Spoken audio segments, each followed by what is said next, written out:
everybody about the faith. Welcome to our show tonight where we discuss Kenpo principles, concepts. We discuss sometimes forms, influences. We sometimes will go outside of Kenpo and we'll look at other systems that were influenced in American Kenpo by Ed Parker. And then occasionally we'll have special guests on here. And we're really lucky to have tonight several people that are very fluent in their martial arts study and journey. So I'm going to have them introduce each one of them right off the bat. Let's take it from the top. Marty Zaninovich, how are you, Marty? Good, Paul. Thank you for having me on, and appreciate being here with everybody. Great. And Alfred Magnan, how you doing, buddy, down in Florida? I'm doing fantastic. Thanks for having me on the show. I appreciate it, guys. Yeah, well, I feel like I went to Florida today. Okay, my favorite guy in the Northeast, Joe Robelo. How you doing, Joseph? How you doing, gentlemen? It's good to Great see to you. be And here. finally, last but not least, Senior Master of the Arts, Mr. Dennis Conatser. Hello, sir. Hi, greetings. Glad to have all these astute people here with us. Yes, we have a group, I call the Fearsome Five here, you know. Here we go. You've heard of the 5 fingers of death? I don't know, after tonight, the 5 fingers of what is going to happen. Anyway, so let's get into this. Let's talk a little bit of background, explore American Kenpo as created by Ed Parker and his influences. And then we'll talk about Mr. Lee, Bruce Lee, and his Jeet Kune and his influences. So we're going to set up some foundation first before we go any further. And presently we have 2 men that are here that have trained in both American Kenpo and Jeet Kune. So with no further ado, why don't we go to Marty? Marty, give us a little bit of background of your involvement with JKD. My first involvement started right around 2000, and I wanted to start studying in the under Guru Dan in Asano, and it was my backyard. So my trainings would start on a Saturday. I'd be taking my privates, you know, with a couple of the instructors that I had, Mike Weiss and John Spezzano at the time. And Mike was an ex-Kenpo guy under David Sincero, so it made it easier for me to relate the materials. I still had a struggle because it was totally new and foreign to me at the time. I continued my Kenpo, and I still continue my Kenpo. And as the years went on, I really gained a huge appreciation for the JKD philosophy and how it brought the dots together with a real fluid boundary type environment. The Salat, the Majapai system, which we did over there, was phenomenal after I digested it and got it going. And the same thing with Filipino martial arts. And I had some Filipino martial arts training prior to the Indesano Academy with Ed Planis in the Cabawan system under Mr. Ramiro Estelila. And then through Huck Planis also. He studied under Dan Indesano years back. So that was a brief overview of my experiences with it. And I still continue to train down there at the Academy. We'll go into more depth with you shortly. Let's go to Alfred. Hey, Alfred, how you doing, buddy? I'm doing well. Thank you. Thank you. Give us a little bit of background of how you were introduced to your martial arts journey. Yeah, it's funny. Back in like 89, I believe I was, I don't want to say this too loud. I think I was 16 in 89, 16, 17. And a buddy of mine told me, hey, you like Bruce Lee? There's this school. It's the only school in Miami that teaches Bruce Lee's Jeet Kune. And I had read books. I mean, I was fascinated. And I showed up and I started taking every class they offered. And the way they did it, and this was very typical of students under Guru Dan, they'd have like a Jun Fan Gung Fu class at a specific time. And then on another day, they'd have Filipino Kali. They'd have a Savat class at a certain time, a Silat class. And the ones I gravitated the most to were the Jun Fan, the Kali, and the Muay Thai. Those are the ones that I primarily attended. Did that for about 1.5, 2 years. And then I found Kenpo. So actually, a lot of people always say, oh man, I didn't know you did JKD or Muay Thai. And I tell them, I've been doing Kenpo since 92. Before I did Kenpo, believe it or not, I did JKD and Muay Thai. So that was actually, you know, I started with that first and then I moved on to Kenpo. But I'm not, I mean, I'm nowhere at the status of Marty. You know, I'm not anywhere near full instructor or anything like that. But you know, I've done some time under one of Guru Dan's students, Sifu Dwight Woods. Then I moved on. I trained some time with Paul Vunak, and most recently with Sifu Harinder Singh. So I've always focused on the street, you know, functionality of everything. Yeah, that's been my focus. Okay, thank you. Let's go over to Mr. Robelo. You're always been. Let's go right to you, Joseph, and Hold have on a you. moment. Hang on a second, gentlemen. Well, hang on Sorry for a about that. second. Oh, Joe's on too. Trying to He's sneak moving away around. to another room. Joe Hi, is folks. in motion. Okay, we'll pick it up from there. Joseph, give us a little bit of your background, your history. Started in the martial arts in 1968. My father gave me improv, non-commercial instruction, Kyokushinkai. Got involved with a gentleman. He was training with German Dave Schuster from House of Oyama, New Bedford, Massachusetts, which was Masoyama's northeastern representative for the United States. Got involved in Kenpo in 1975 through the original United Studios of Self-Defense when Fred Villari had just left Professor Nick Serio. Got involved in Ed Parker's Kenpo in 1983 when Mr. Parker was making his big expansion into New England once again, and worked with him from 1983 till his death in 1990. Also worked with gentlemen such as Frank Trejo, Huck Planis, Skip Hancock, Lee Wedlake. You know, before Mr. Parker died, he mentioned about the group of people he's going to have for his board. So took him at his word and tried to work with everybody I possibly could in Kenpo and try to get as much of a thorough understanding of Mr. Parker's system. Studied in numerous other martial arts. I was studying with the Wutang group at SMU, Southeastern Massachusetts University, learning Northern Praying Mantis, Tai Chi, Bagua, Xingyi, you know, just numerous martial arts. Also studied with the Wallam group briefly. Studied Taekwondo with John Gabriel, who was several of his students were involved with the team John Paul Mitchell. Also trained in Aiki Jiu-Jitsu, also Aikido and Aiki Ken and Aiki Jo, which were the weapon arts of Aikido. Kept busy, always training, always learning other martial arts. Studied over 60 martial arts in my life and a black belt instructor certification in 26 of them. I have no life. You know, Joseph, you've been busy. Let's I go to keep busy. Dennis Conatser. Hello, Dennis. Greetings all. Greetings, greetings. Tell us a little bit about your background. We've always talked to you, but we've never really explored that. Got into Kenpo in high school. I had some bad experiences and started judo basically like 19, I say about 68, 69, somewhere in there. And you know, I had a situation in school where I was bullied a little bit, and I had a situation where a guy came up behind me in a pool hall. He got me in a rear. He was behind me, and he got me in a choke directly behind me. And I grabbed his hands, and I just kind of squatted down, and lo and behold, he flies over my head and on the floor in front of me, and I was shocked. You know, myself, I didn't expect the throw to actually work. And you know, the guy got up and said, "Hey, what'd you do that for?" "Why, man, you're grabbing me behind. You know, don't do that." And he let me go, and it was at lunchtime. We were late for school, so we got back, and guess what? He never touched me again. So I'm going, man, this stuff works. Oh my God, I couldn't believe it. You know, further went on. I had a couple other guys harass me, and I eventually went to college, and I kept driving by this karate school down in Tempe, Arizona, when I was going to Arizona State, and got in there and just never left. It was just an amazing journey. Started teaching a little bit, helping out in classes, and just went on from there. I started originally with a guy named Lonnie Coots, who just passed away last year. And he was a student of Gary Swan in San Antonio, Texas, who was a student of Steve LeBounty, who was under Mr. Parker. He was promoted by Mr. Parker from 2nd all the way up through 7th before Mr. Parker died. So that was kind of my lineage, which I knew very lovingly my brother Marty over there, who came up under the same lineage, under LeBounty, I should say.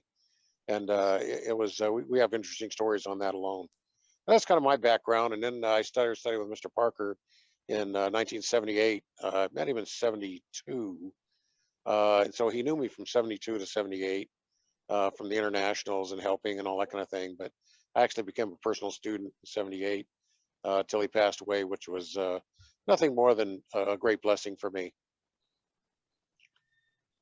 Thank you. Simply with me, it was easy. I was in just about a junior in high school, and I wanted to learn something about karate. And but where I was, there was a gym, and it was teaching boxing, and then the Y was teaching judo. And so I went into the judo class thinking after about a month or so, I'm going to be a judo master, right? All I did was fall on my back. And I finally said to the instructor, I do that already. What else are we going to do? And when you go once a week, it doesn't really work. So I went down and explored a couple of other schools, Shotokan school, Taekwondo school, and then I came across a Kenpo school. And that teacher was one of Mr. Parker's first generation black belts. After being with him for about 6-8 months, I decided I wanted to go to the headquarters, Pasadena, the Mecca of Kenpo. And I walked in and I introduced myself to Frank Trejo. I had met him earlier at a karate tournament. And after interviewing me for a while, I struck up a relationship that lasted 40 years and never looked back. It's always been amazing for me. So it's been a lot of fun. And because of the Kenpo Karate Hall of Fame, the beautiful thing is I get to know all of you. And I think a lot of our viewers are going to be able to learn more about us as well as we get through this. The purpose of the Kenpo Karate Hall of Fame and educational video series is to help bring up the standards of our educational thought process. Mr. Parker wanted to be a thinking system. And because of that, he developed some strong relationships with people. One of them was the founder of Jeet Kune, Bruce Lee. And when they first met in the early 60s, Parker was looking to develop and create the International Karate Championships. So he was going around meeting people, and he was introduced to Bruce, to the best of my understanding, up in the San Francisco area. Lee and him hit it off because they were both innovative. They were thinking outside of the box. And so because of that, Parker invited Bruce to come to his first tournament. And at that point, Bruce was introduced to the martial arts world. And today we see the fruits of that appearance. So let's go back and talk some history, because every one of us here has some Kenpo background. You know, some of it the strength, some of it equal with other things. And we'll also look at the different levels. So I'm going to go to Joe Robelo. Okay, Joe, and I'm going to ask you to unmute. Joe, give us a little bit of a history lesson on American Kenpo. Take us to how Ed Parker created American Kenpo. Well, again, Mr. Parker's first art he ever learned was boxing. His father was a middleweight contender, and young Edmund had first been introduced to the gentlemanly art of self-defense. Later on, he would get involved with a gentleman by the name of Robert Manigami, who was a famous judo practitioner out as jiu-jitsu as well in Hawaii, and would eventually get his black belt, his children's black belt in judo. Later on, he would go on, and he was a Mormon by faith. And one day went to church, and this gentleman, Frank Chow, was talking how he beat up the local bully. And he knew the local bully. He knew the local bully was pretty tough. And he was like, so he thought to himself, wow, can't believe it. Here's this guy lying in church. But afterwards, they went out in the back section of the church, and he had demonstrated how he had defeated the local bully. And then he realized that, you know, he really knew what he was talking about, and he had actually done it. So he started to train with Frank Chow, and he got to a certain point. He said, you know, I've taught you everything. I have to send you my brother Willie. And that's where he met Professor William Chow, who was teaching at the Nuuanu YMCA. And at that point, he learned, you know, got his intermediate advanced training in the art of Kenpo karate. And Professor Chow had trained with James Matose. He had also worked with other Chinese martial arts practitioners because he was half Hawaiian, half Chinese. And that's where Ed Parker really got his foundation. Then after being serving in the Coast Guard, he then came to America. Again, first of all, going to Brigham Young University and actually starting a karate course there. And then later relocating to Pasadena, California, where he began his Kenpo main commercial instruction.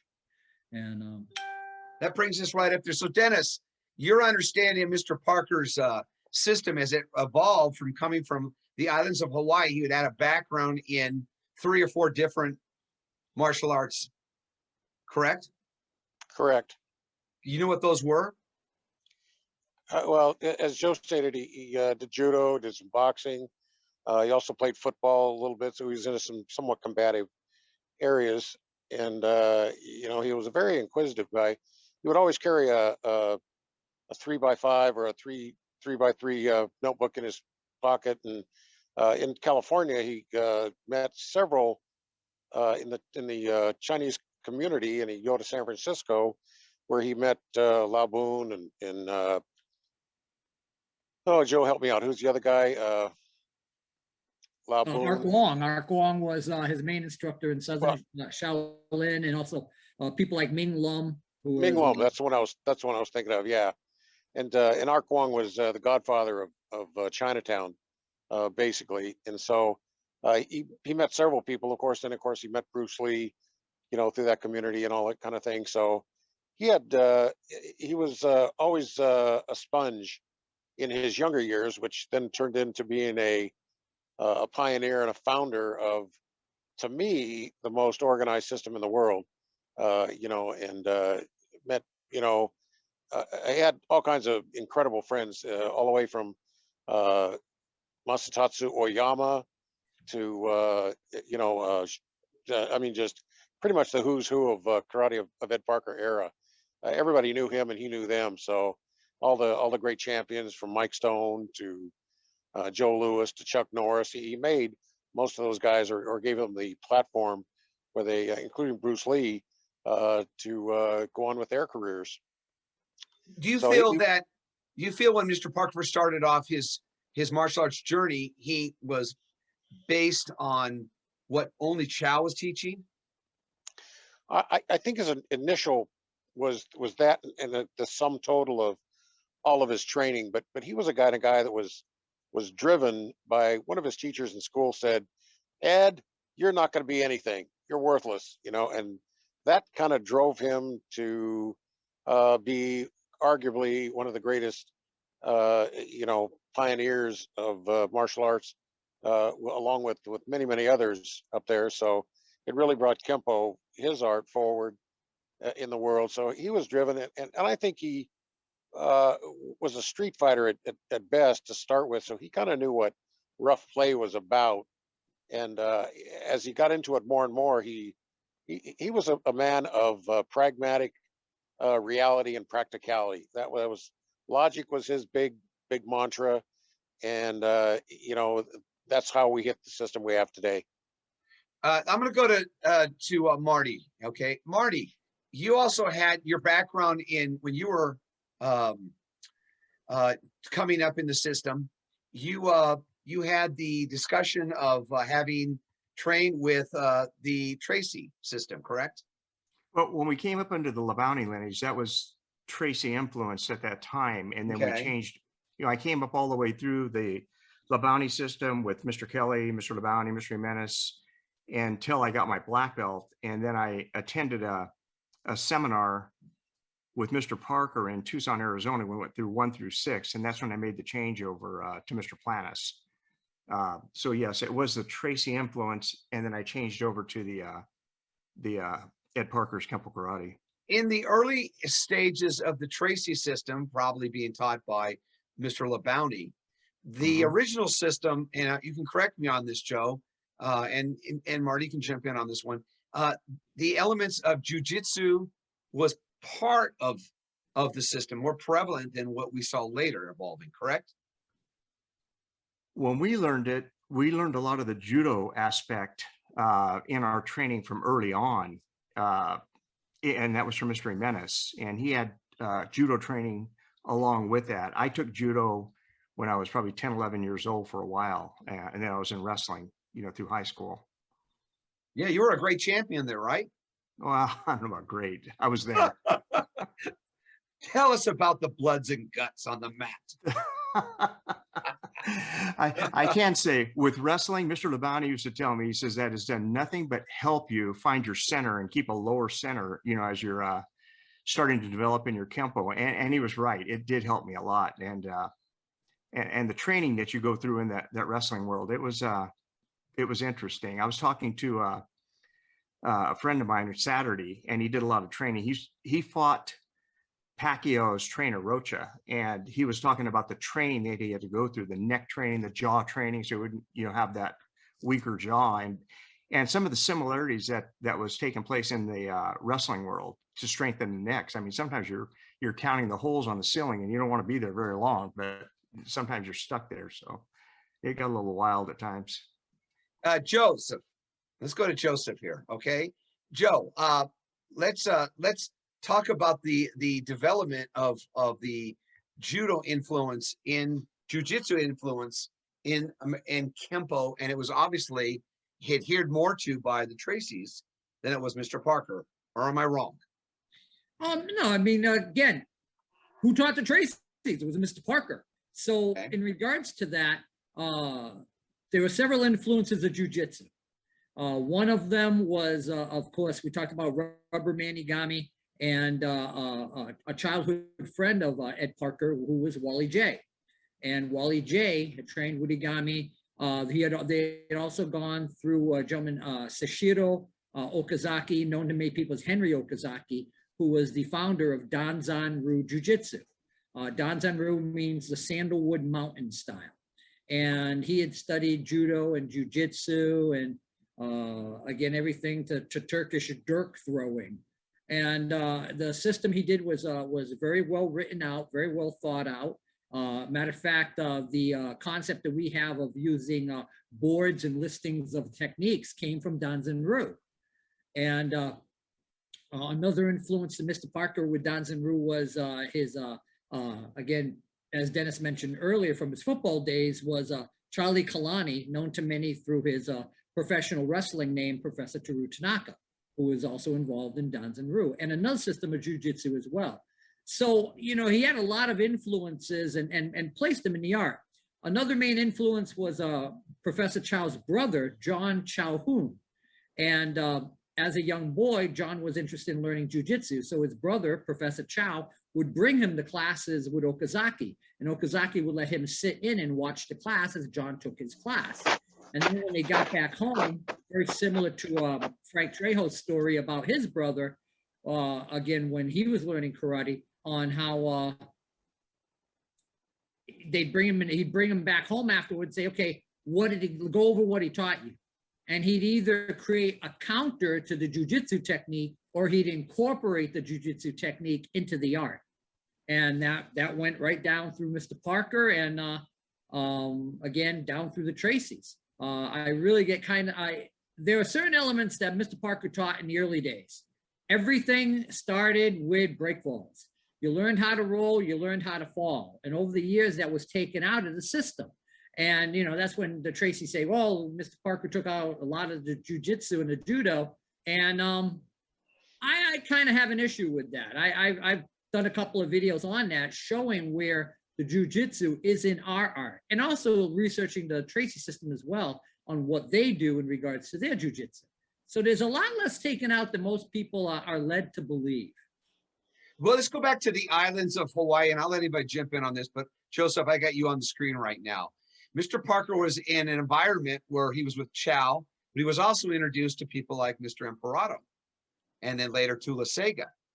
And then the other influences, Bill Ruosaki, that was there. They all came out of the islands of, I would think it would be equation of the great era of Major League Baseball, and all the greats eventually are on one team.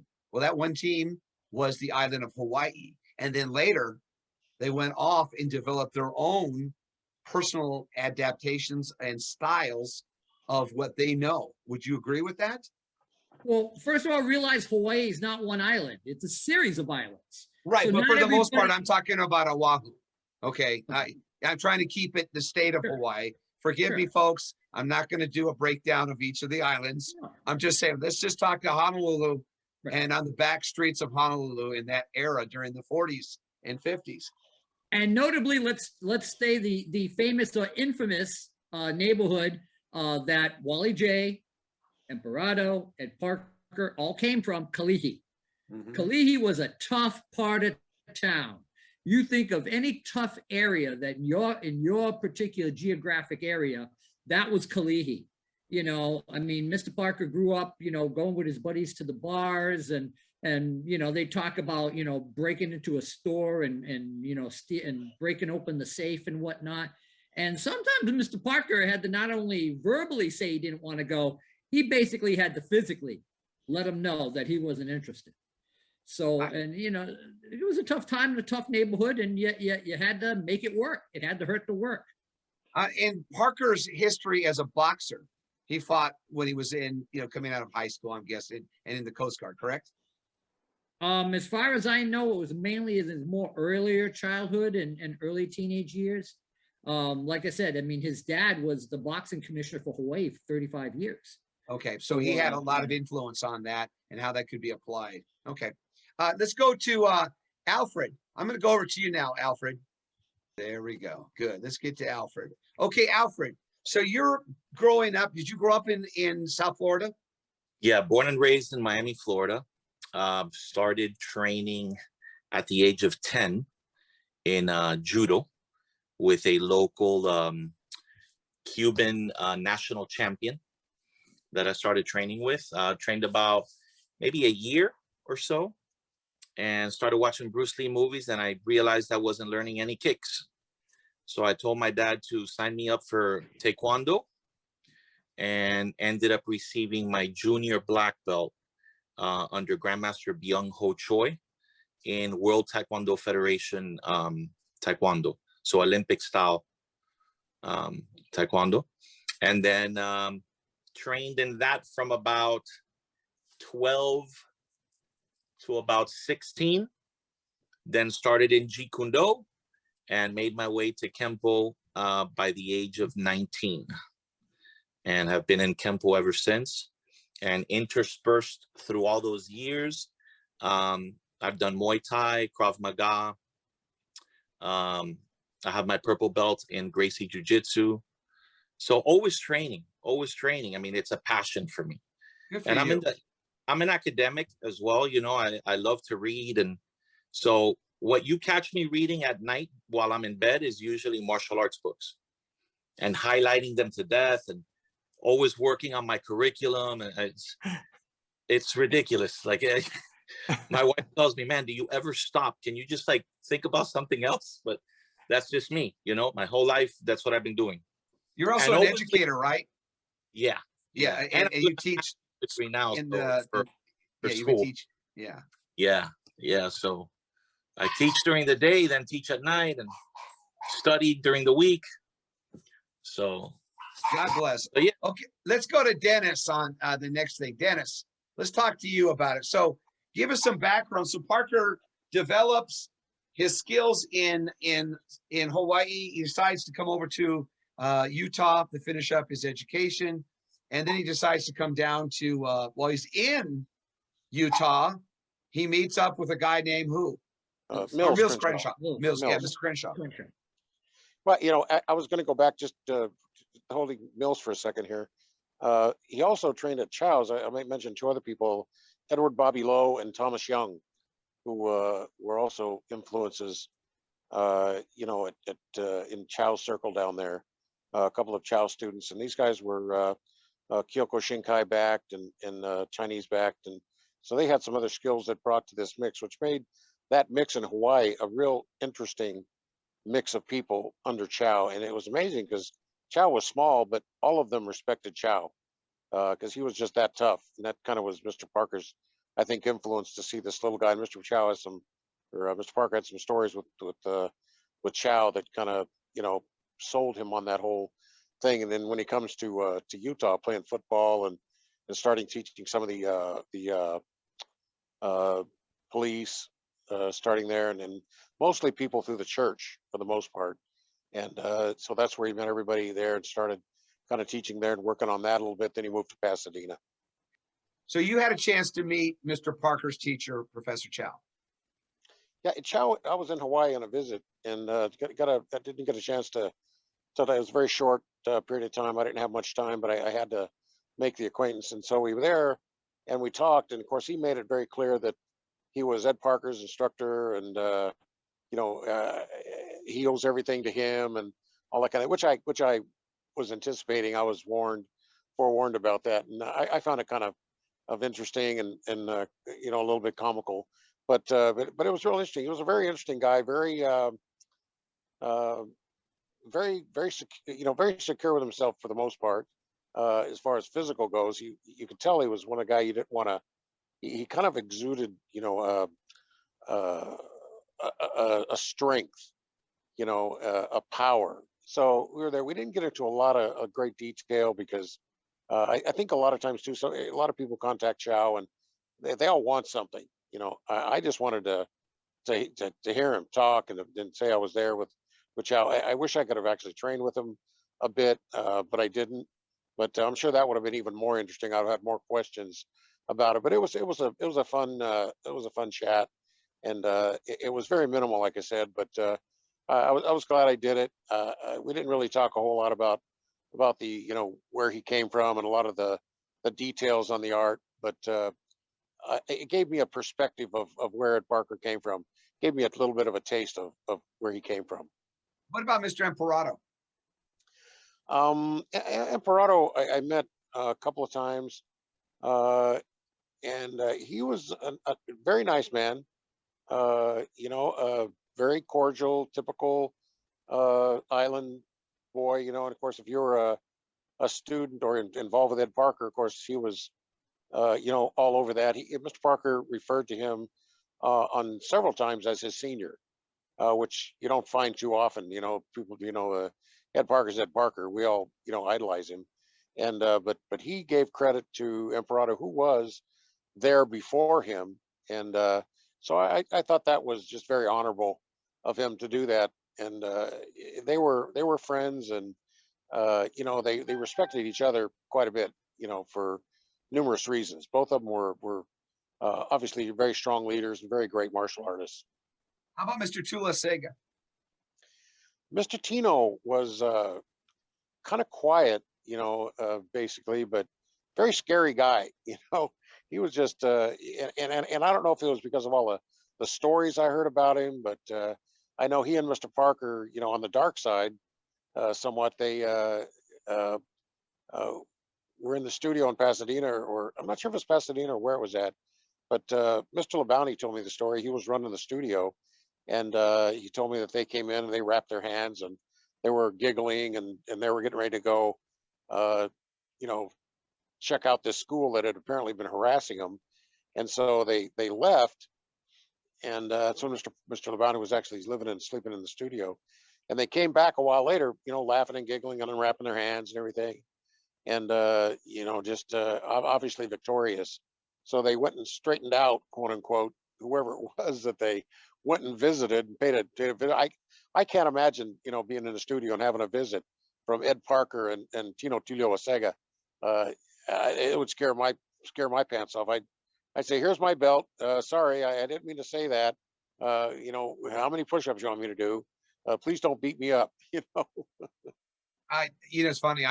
If you've ever been around Mr. Parker for any great period of time, you may have experienced sometimes his frustration.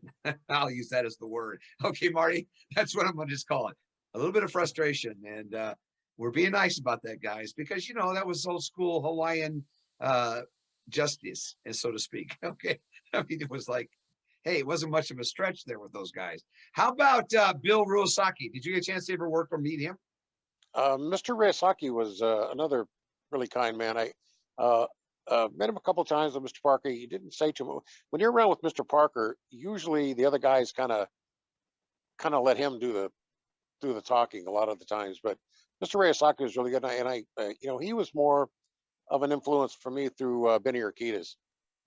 Benny and the Urquidez family dealt pretty closely with Mr. Ruosaki. And Mr. Parker obviously had a close connection with a lot of those guys. I marveled at his connections with all these guys that were great in their own right. You know, so there was a numerous group that was around Ed Parker that was almost hard to beat. Did you ever get a chance to go to the Salt Lake School and to meet Tony Martinez or Mr. Crenshaw that were teaching up there with Mr. Parker? I did not meet Crenshaw. I did meet Mr. Martinez, but it was in Las Vegas at a tournament promoted by Gilbert Velez. It was one of the internationals after Mr. Parker died. So I met Tony Martinez. Most of my information about Tony Martinez came from Tom Kelly, who I was very close with. And so I knew a lot of information about Mr. Martinez and how tough he was. And, you know, I've watched a couple of his videos and stuff, and he's impressive. You know, more so than many people think about him, I think. Okay. I'm going to go to Marty. Let's talk to you at this point. Okay. You've had a background in the Tracy systems. Tell us about your interactions with Mr. Parker. My interactions were were limited. I had my first introduction to him. I knew who he was from Mr. Labounty and Mr. Kelly. I mean, he was bigger than big at the time to us. Of course, coming up out of the Fresno area, you know, we're in that farm community where, you know, it's just, you hear the name and you had the respect, or else you'd be in trouble. My first real encounter with him was when I went to the that seminar that I talked earlier, that it was in Tucson, Arizona, that Gilbert Velez put on, and they went through 1 through 6. And that was the first time I really was on the mat for a long period of time with him. And that was a life changer for me. From that point forward, I started training under Huck Planis, and I still am with him. And I'd attend every seminar I could with Mr. Parker. And then I had him up I had through some big tournaments up in the Fresno area, and we'd invite Mr. Parker up there. And he came up there one time, and I tell you, it was greater than great. It was a phenomenal weekend with him, and the interaction with him was second to none. But as far as one-on-one training with him, my teachers have always been, you know, under the Labounty system with Mr. Kelly, Mr. Labounty, and the whole group there, Mr. Jimenez, and then switching over to Huck Planis. And like I say, I've been with him ever since on that. And that would be the extent of my exposure to Mr. Parker. And I did attend a ton of seminars with him, and it was great every time. The one comment I will say Mr. Parker possessed was charisma. Charisma. Yes. He walked onto that mat, and the focus was there because the energy, you know, what radiates from him. And the sad thing is, a lot of people get caught up in the appearance of meeting somebody that they admire, and they're fearful of saying the wrong answer or saying incorrectly, or not knowing it. That would be another way. Or they're scared that they may embarrass him. I'm gonna tell you right now, you never embarrassed him, because he had the answers. And if he didn't, he figured it out with you. Now, I brought up earlier some of the names that Dennis had a chance to meet. Did you ever get a chance to meet anybody like Mr. Imperato, Mr. Ruasaki? How about Tulasega? How about Mr. Crenshaw? I didn't know those gentlemen at all. I did know I had the privilege of having some training with Wally J, and that was an experience second to none. Why is the man that? Was phenomenal. Why is that? You know, well, I told him I went to a seminar with him. It was a 2-day full workshop, and you know, I told him who I was, and I was a student, you know, under the Labounty system. So I told him that, and you know, and from that point, he demonstrated on me the whole time there. And I tell you, it's probably, I don't know, 30 years ago, 40, I don't know, a long time ago. I don't want to talk about my age anyway, so Dennis, be nice. So that experience was second to none. And then his wife came up to me after the first day, and she goes, "You're very lucky." She goes, "You get to feel what he's doing to you." And I'm looking, and I'm wobbling out of there. I mean, I was half his age, and he was spry as a spring chicken. And me, I was, you know, I'm sitting there thinking, man, this guy could really tie you up. So that was a great experience with him. As far as the other gentlemen, I just know of Ryosaki from the Yukitas family, and Adam Smiley Yukitas and I are pretty good friends, and we share a lot in the arts and just friendship wise too. And I hear a lot of the stories, and what a gentleman. Same thing from Arnold Yukitas, the older brother, that would take him around. Well, what I'm taking from all of our conversations here is that we felt that we knew these men through our instructors who worked closely with them. So let's go over to Joe Robelo. Joseph, I've got you on there, and let's ask you, sir, you know, Joseph, let's get you up here. tell us about, did you ever get a chance? Well, obviously you worked with Ed Parker, so we know that. Okay, but if you can tell us about that, and then we'll explore some of the other gentlemen that were part of the Parker Foundation. So tell us about the first time you met Parker and what the Well, influence I was going to was. say, in regards to the previous question, I had worked with all those gentlemen that you had mentioned previously. And we're going to go through all of them, And Joseph. Let's start with Ed Parker. Right. First time I ever met Ed Parker was at a karate tournament in Rhode Island. And like I said, he had just started getting back into New England. And I brought what many people know as the Blue Book and the white pamphlet. And so I walked up, I introduced myself. I had the worst hair going. I look at it now. It was one of those 80 pompadour, weird kind of stray cats thing happening. But I pulled out the books, and his reaction, his genuine reaction was shock. He was like, how did you get these? And he really wanted to know the story. And I had obtained them from a friend of mine when I studied with United Studios, who had passed them along to me. And he was genuinely surprised that anyone, this was the first person to show him any of his books. So he signed both of them happily, and we got a picture taken. And I'll never forget, he was all dressed up in a three-piece suit and had the classic Elvis pinky ring, the famous, 24-stone ring that when I heard the story about it, it was wonderful. But so he said, what are you doing here? I said, I came to see you. Are you going to compete? No, I came to see you. I want to work with you. I said, I've waited my whole life. I said, I've waited since Black Belt magazine in 1976, when I was like 12, and I'm looking at this magazine, and we didn't know any better. We thought we were doing Ed Parker's Kenpo, never realizing we were doing a completely different system, because we bowed to a picture of Professor Chow, and Mr. Parker was a student of Professor Chow. So we thought that's what we were learning. And boy, were we in for a surprise when he started teaching. And the first seminar I ever took with him was in East Greenwich, Connecticut. And it was put on by a gentleman, Kirby Marshall. And I have a great picture of myself and Mr. Parker and Leo Lacert. And Leo was the person who really got in touch with Mr. Parker at the exact same time that Nick Serio and Clyde Griffin and the Cogliandros were contacting him. So we really had a great opportunity to really get in on the ground level of working with Mr. Parker at that time. So Joseph, now we brought up some other, you said you worked with all of these gentlemen. Let's go through it. Imperato. Tell us about Mr. Imperato. I had the pleasure of meeting Cedro Imperato from Kaju Kenpo at least 3 times at the various gathering of Eagles, and also at a seminar that was put on by Clyde Griffin. Sadly and unfortunately, he was already in a wheelchair at that time, so we didn't get to physically train with him, but got to meet him and spoke with him specifically in Springfield. Unfortunately, they wouldn't allow me to do a seminar, an interview for my show with him, but got to work with a lot of great top people in Kaju Kenpo.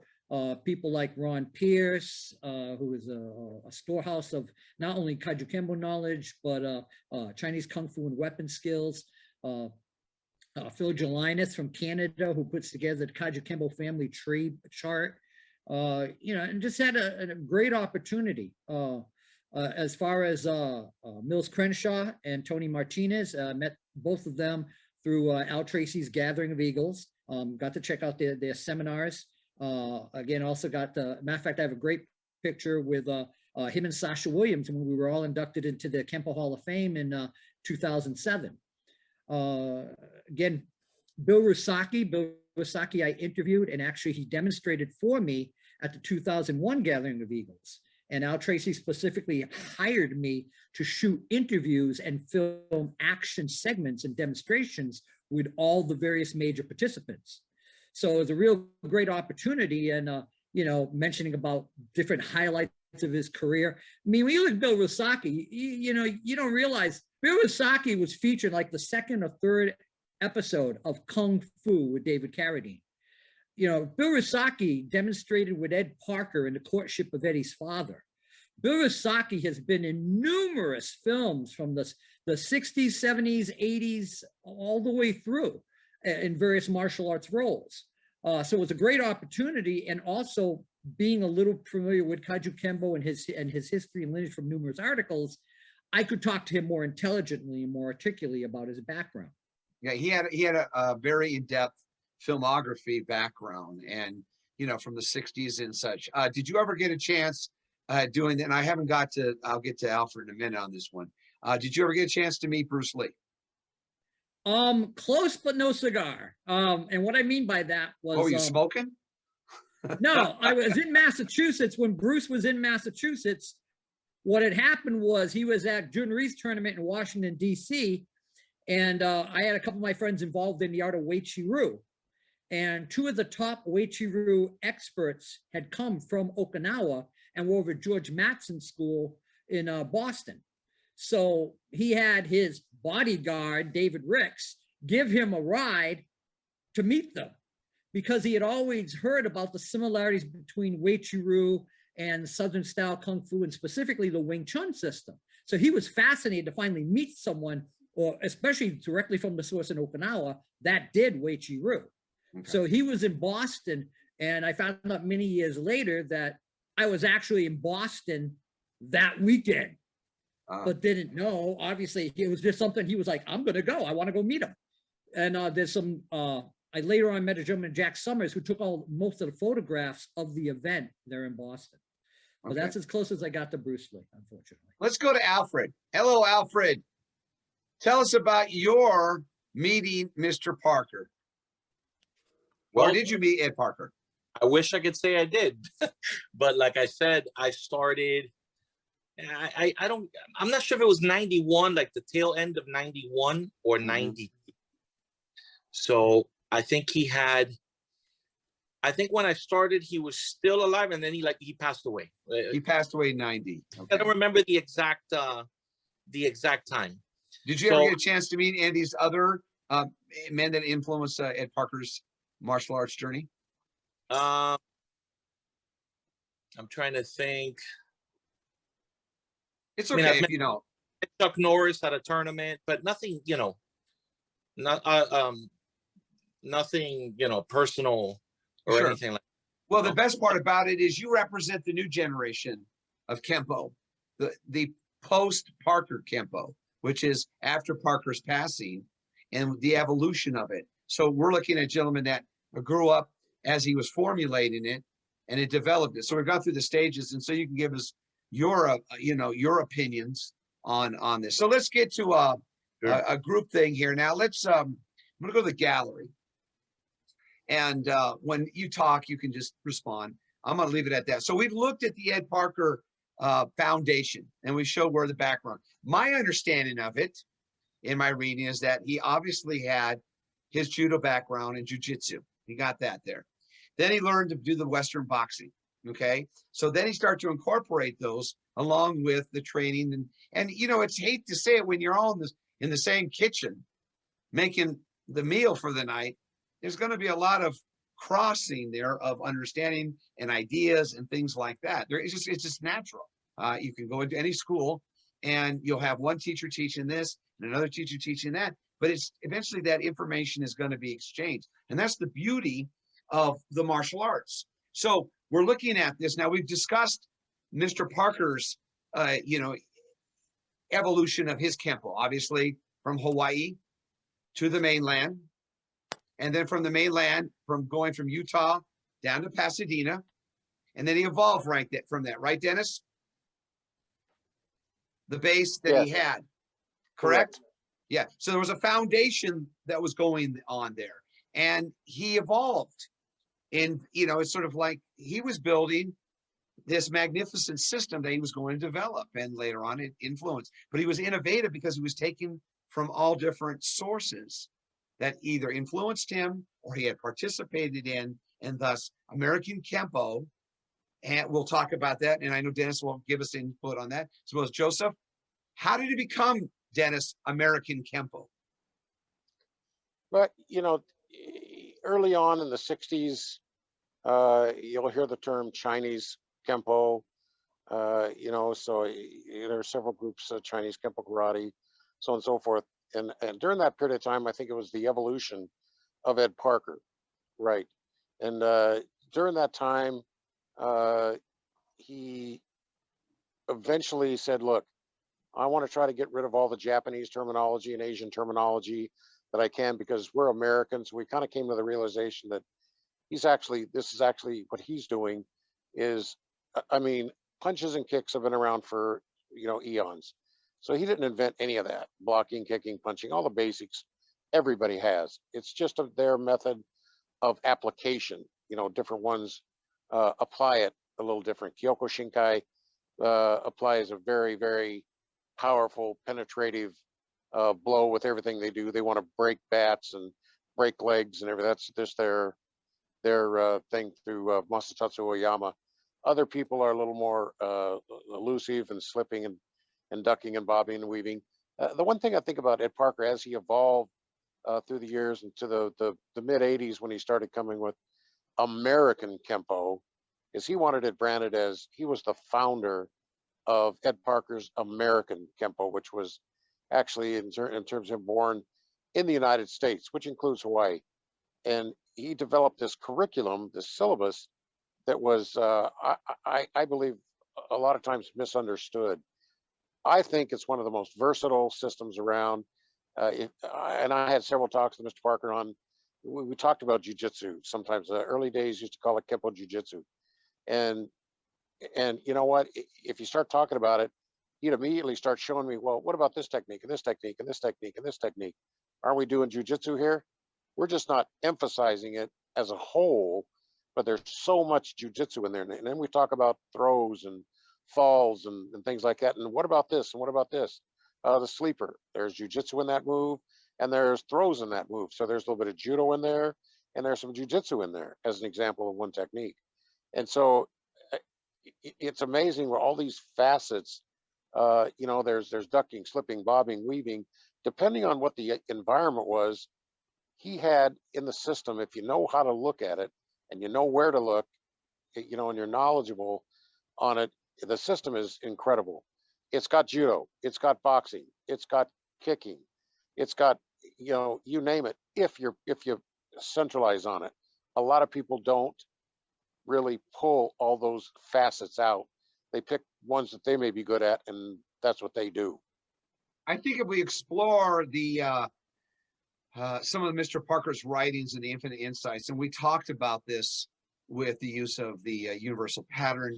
We talked about our choices of using pins and checks and such. We'll get into that. But, for example, delayed sword, you can turn that into a jujitsu technique very easily. And I think that's an important factor. Marty, when you think about it, let's go to Marty here. Marty, people think that we don't approach these aspects of what Parker was trying to create, the versatility of just being more than just punching, kicking, striking, and running in some case, but the use of the checks, the parries, the blocks, the strikes, and such. Why is that overlooked, and they're not seeing that? Well, I think they're trying to get through a structured system, and I'm no different than that myself. I had the luxury earlier of quicker, meaner, harder under the Labounty lineage. I mean, and I think Dennis could attest to that. I mean, there was nothing easy about being in that group, and let alone surviving to get through that training. We utilize that, and I think I want to back up just a little bit to what Dennis stated. Everything is in our system, and I can attest to that from my humble knowledge. When you go into the Salat system, we do, and I see mostly a lot, I should say mostly, I see a lot of our Salat in the Kenpo, and I see a lot of the Kenpo in the Salat. I don't see us utilizing the motion, as far as application goes. So I think we're missing, the full effect of that movement. And not that it's not there, it is there. And I think within Kenpo, we fail to study motion like we should and get a vast understanding of it. And we get caught up so many times on the written version, and we start chasing a technique more than we should, instead of discarding it and taking that energy that's coming at you and start flowing it. And I agree with what Dennis is stating. In our Kenpo, it is well thought out. it is well devised to give you the understanding to look at any art and analyze it and get a higher level of understanding going into that. I mean, I'm speaking from my experiences, from what I've seen under Guru Dan. And of course, he was a Kenpo guy too. He got his black belt in '64, so he was not anything new to the Kenpo world. I mean, he had a vast understanding of it, and still does to this day. But we do have, like you stated on that. And why is it overlooked? I don't know. I think people get complacent and they start doing the stone statue and they don't put enough pressure testing on the techniques. Not everybody, I'm just speaking as a general statement. I don't think we work it as hard as we could, or what I've seen from what we've done, you know, coming up through the art. And that's a point of debate and conjecture, sure. I sure think you brought a good focus on that, and we see the problem, but we're not addressing the problem. We're ignoring the problem. It'll go away if we ignore it. That will never happen because we're ignoring it. And I think that has to be because why? The instructors need to go back and spend quality time with our seniors to understand where we come from and why those basics were there. Those were the secrets to Mr. Parker's Kenpo. As he said to me one night when he took over the class, he said, I'm going to teach the secrets of American Kenpo. And everybody was like, whoa, my God, you know, founding Grandmaster is going to show us. And then all I did was put everybody in a horse and work the basics for about 25 minutes. And they're all dying because he's working their asses off. And they're like, ha, ha, ha. And then he goes, that, my friends, well, ladies and gentlemen, that was, I'm paraphrasing him. That's the secrets to Kenpo karate. And I shared that story with Grandmaster Chuck Sullivan. He laughed at me. He goes, Paul, in '62, he did the same thing to me in the group. He locked the doors. I thought he was going to kill us all. And it's the truth. And in 1982, 20 years later, he did the same thing to me. So, hey, you know, what can I say, folks? Joseph, help us to understand that history of Kenpo, where we're at with it. Come on, talk to us about why weren't we exploring more of the Kenpo Jiu-Jitsu and other facets of our system. Well, want to preface it one thing. Mr. Parker also did it to your instructor, Frank Trejo, and regaled me with that story of it about the secrets. But I you know, it really confuses me on why some people don't want to explore it. Like for me, what was very insightful is meeting people like, say, David German and Ty, and looking on his mindset and kind of looking outside the box and seeing where my jiu-jitsu was in my Kenpo and different ways that I could apply it, and seeing what we know, the term we know in our modern Kenpo terminology of position recognition, recognizing where we're in a particular position and I can transition into jiu-jitsu or judo, or I can transition into silat or kuntao, or I can transition into anises or primo, kali, and seeing that point, because allegedly our body only moves certain ways. So when we get to those points, I go, oh, well, I can go here. If I do this art, I can go here. If I can go, you know, and I can bring it from the inside, the outside, on top or below, and really seeing that and appreciating it for what it is. Well, if we stay within Mr. Parker's system and not do the outside influences of these other systems, which I will talk to Alfred about in a second, that falls to the beauty, as Dennis would tell us, about variable expansion, correct? You know, Well, again, sorry, you're asking Mr. Conatser or myself? Yeah, I'm asking Mr. Conatser on that one. Thank you. Go ahead, Joe. Go ahead. Let you elaborate for a second, then I'll take it from you. No, please. You know, we talk about variable expansion, and you know, ironically, that is one of the Kenpo terms that I find that so few Kenpo people know about. You know, it's really tragic. It's beyond sad. It's disappointing and tragic. And for that matter, it's disappointing and tragic how many people don't even know the vocabulary of the very system they teach. And many times it's their instructors who have encouraged that disparity and basically have not, you know, well, we just do it. And I'll say this much to you, Joe, and I'll say this to you, Joe and Dennis and Marty. There's writings. There are writings. These writings are at least minimum of 30 years old.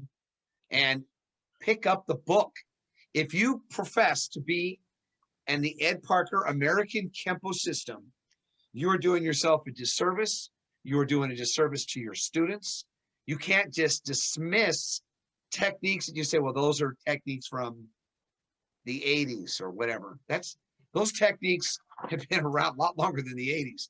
And if you want to learn terminology, pick up this book and go read through it. And it'll give you the encyclopedia of Kenpo, which came out after Mr. Parker's passing, but it lays it out there. And if that isn't good enough for you, then you pick up the phone and you call up Joe Robelo, or you call up Alfred, or you call up Marty or Dennis. That'll be a long conversation, true. and you will learn something. Do not dismiss this stuff, folks.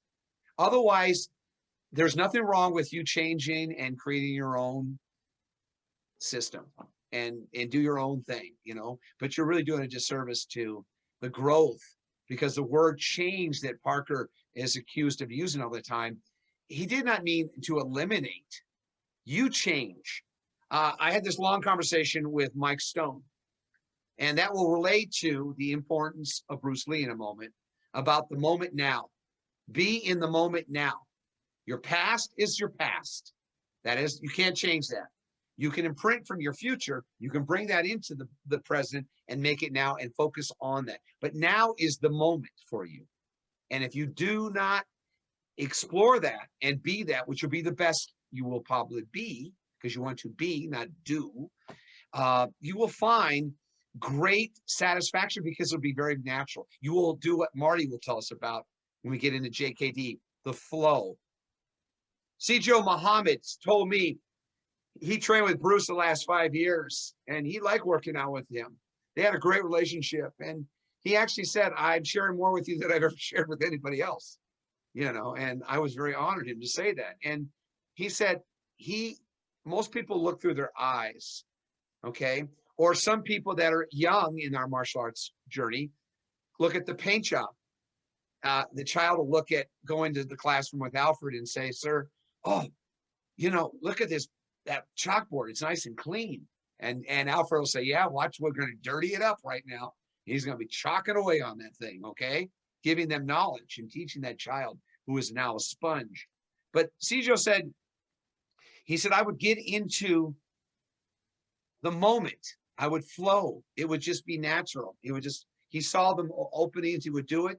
And he had what he called his mind sight, the third eye here. And it wasn't, these would register, but that would go to the brain, but it was the mind sight that gave him the opportunity to flow. And that was probably what attracted Alfred to JKD, because he's watching somebody perfect that. Let's go to Dennis now. Tell us about variable expansion, because that really is an important concept. Wait, just before I do variable expansion, I want to go back to the question that we had on why don't people understand all these different facets and such. And I go back, I know I repeated this over and over and over again, but I love the statement Mr. Parker said. He goes, how much Kenpo do you know of? And everybody has a fair amount of knowledge. Then he says, how much do you actually know? Then he says, how much do you actually understand? And then how much can you actually apply? Well, that in fact is where the problem comes in. Everybody knows of a lot of it. They start breaking down in how much they actually really know about the system, because if they actually knew the system well, they would see all these things and they would understand them, and then they can start working on a variety of applications. Would you not agree, Marty? I totally agree with that. And it goes back to the statement we were talking earlier. You know, if you start studying motion, which Kenpo is a study of motion, and we don't really strive to get that understanding as much as we should. And then when it comes to the application, you could talk your way through it, but you're not going to be able to work your way through it. And I think it's a big disservice to our art. I really do. Because I mean, our art in Kenpo has got everything in there it needs. I said that earlier. You know, we're not utilizing it, you know, as for its full effectiveness at times, you know, but when you start adding the other arts to it and you start seeing it's there anyway, and all you have to do is just do, like Paul said, or be it. Be is what the word is, be in the moment. You know, Mr. Parker said that there are 3 types of motion. there's motion, emotion, and commotion. And so, I so totally agree. A lot of noise. and you know, unfortunately, there's too much commotion and not enough study of motion, you know, in there, and understanding exactly what's laying in the system. And sure, they need to be explored. We need to do more floor work. We need to do more striking. We need to do more kicking. A lot of people are known as hands people. We have a lot of great kickers as well, but you have to explore that. You have to take that facet and develop Absolutely. it. Sticks, you know, so on and so forth. So it's all relevant. It just takes a lot. And I asked Mr. Parker once, says, "Man, you're such a master. You're so great." And he goes, "Hey, you know what? As much as I know, it would take me another 5 lifetimes to explore what I know and be able to do. So you don't only know what I know now, not what I can do and what I'm aware of." That's so true. And Guru Dan states the same thing. He says, you know what? He says, I'm amazed at how much I know. He says, then I think a little bit more, and I'm amazed at how much I don't know. And he says, then I'm really amazed at how much I need to know and learn. Mhm. You're so correct. The greats, I mean, they are perpetual students. They'll always glean, you know, and soak up as much knowledge as they can. Let's go to the reason I lead heavy on this first part of Mr. Parker, because Mr. Parker was introduced to so many different forms of the martial arts. Sijo Muhammad would call it the martial science. And actually, if you think about it, it's a pretty objective way of relating to it if you want to go outside of just that particular system that you're studying. And you look at it, Parker had this foundation, this great foundation his whole life. He had street fighting, so he had practicality. He knew what it was like to get a bloody nose or skin his knee or get thrown on the ground and get hurt, okay, because of the streets of Hawaii. Then he learned how to do judo, and he got good at that. But that he realized, he goes, well, that means I have to roll around on the ground. And that might not be a good idea right now. So he said, I'll separate that sport and get into the striking system. So he learned how to box because of his father. Okay. Those principles came in later in his American Kenpo. Then working with the others, as we said, Kaji Kenpo and the Lima Lama people and everything else. It's like, hey, we're all making this great meal. And he brought it to America. So he had foundation. Now we've addressed that. And because he had foundation, he could create the ultimate system that was so complete, as you've said, Marty, as you have said, Joe. So you've said as well, Dennis, and Alfred, you know, you're witnessing it now, and you're saying, okay, by the way, your study plan tomorrow is to quote Senior Master of the Arts Conatser the different emotions. Show that with the kids. I've never heard that before. That was wonderful. Yeah, that's a great moment. He has his moments, Joseph. Well, as Mr. Parker would say, it's a slanted forehead syndrome moment. Have you ever heard that one? Right? Yeah. I wish I'd known that, right? If only I knew that, right? So, I could have had that, right? Yeah. So let's break down these two men now. Okay, so now we're going to Lee. And I, you know, if those of you that know Dr. Chappelle, I've known Chappelle since 1978. Dennis has known him a lot longer. His background is, he's unquestionably a very, very proficient martial artist, well deep in so many aspects of it. And he wrote an article not too long ago, back about 15, 20 years ago, talking about the influence of when Parker and Lee got together. And when you look at it, just from a, you know, you look at it from an objective point of view, Bruce's background was what? Some boxing and Wing Chun. And he realized that he wanted to be more than that, but he also wanted to use it for the purpose. And Mike Stone told me the same thing. His goal was to be the greatest martial arts actor. He was going to be bigger in life than Steve McQueen. And if you look at objectively today, guys, I mean, a lot of people say, who's Steve McQueen?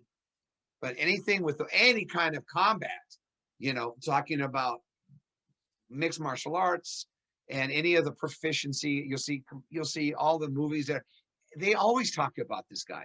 He was the pioneer. And in my conversations with Bob Wall, he loved getting into learning and growing. So these things were brought as a personal development for himself. And I could quote Dr. Chappelle in this conversation with Ed Parker, but it's irrelevant. The point is, we know what it was. Those two men came together, and Parker saw the opportunity to help this young man, who was very strong in his beliefs. You just have to go back to our other interviews on the Kenpo Karate Hall of Fame when I talked to Dave Hebler or Chuck Sullivan or any of the others that had a personal meeting with Bruce Lee in the early mid-60s, 1964 and such. And so look at the two men, look at the structure, Joseph, and how much foundation Ed Parker had by 1964. If you look at it, he was evolving quickly. Okay, Bruce is coming on board, and there's a very funny. Got to listen to Mike Stone. My interview with Mike Stone, he says it better, but he says when Parker introduced Mr. Lee to all the officials, and remember, this is 1964, so this is old school, traditional respect, humility at a karate tournament. Okay, and you got these traditional martial artists there, and they're listening to this young, brash Chinese martial artist come in and say, all you're doing is bullshit. And you hear that, and you go, oh my God. And you know, Stone, 19 years old, is looking, I like this guy. And they had a relationship till the end. But the point is that he expanded our minds instead of just limit ourselves. And there's a very famous quote that Dennis has used in the past. I've quoted him. Dennis, why don't you tell us about tradition? Well, Mr. Parker said knowledge is bound when one is compelled to tradition. Yet knowledge is endless when tradition is bound.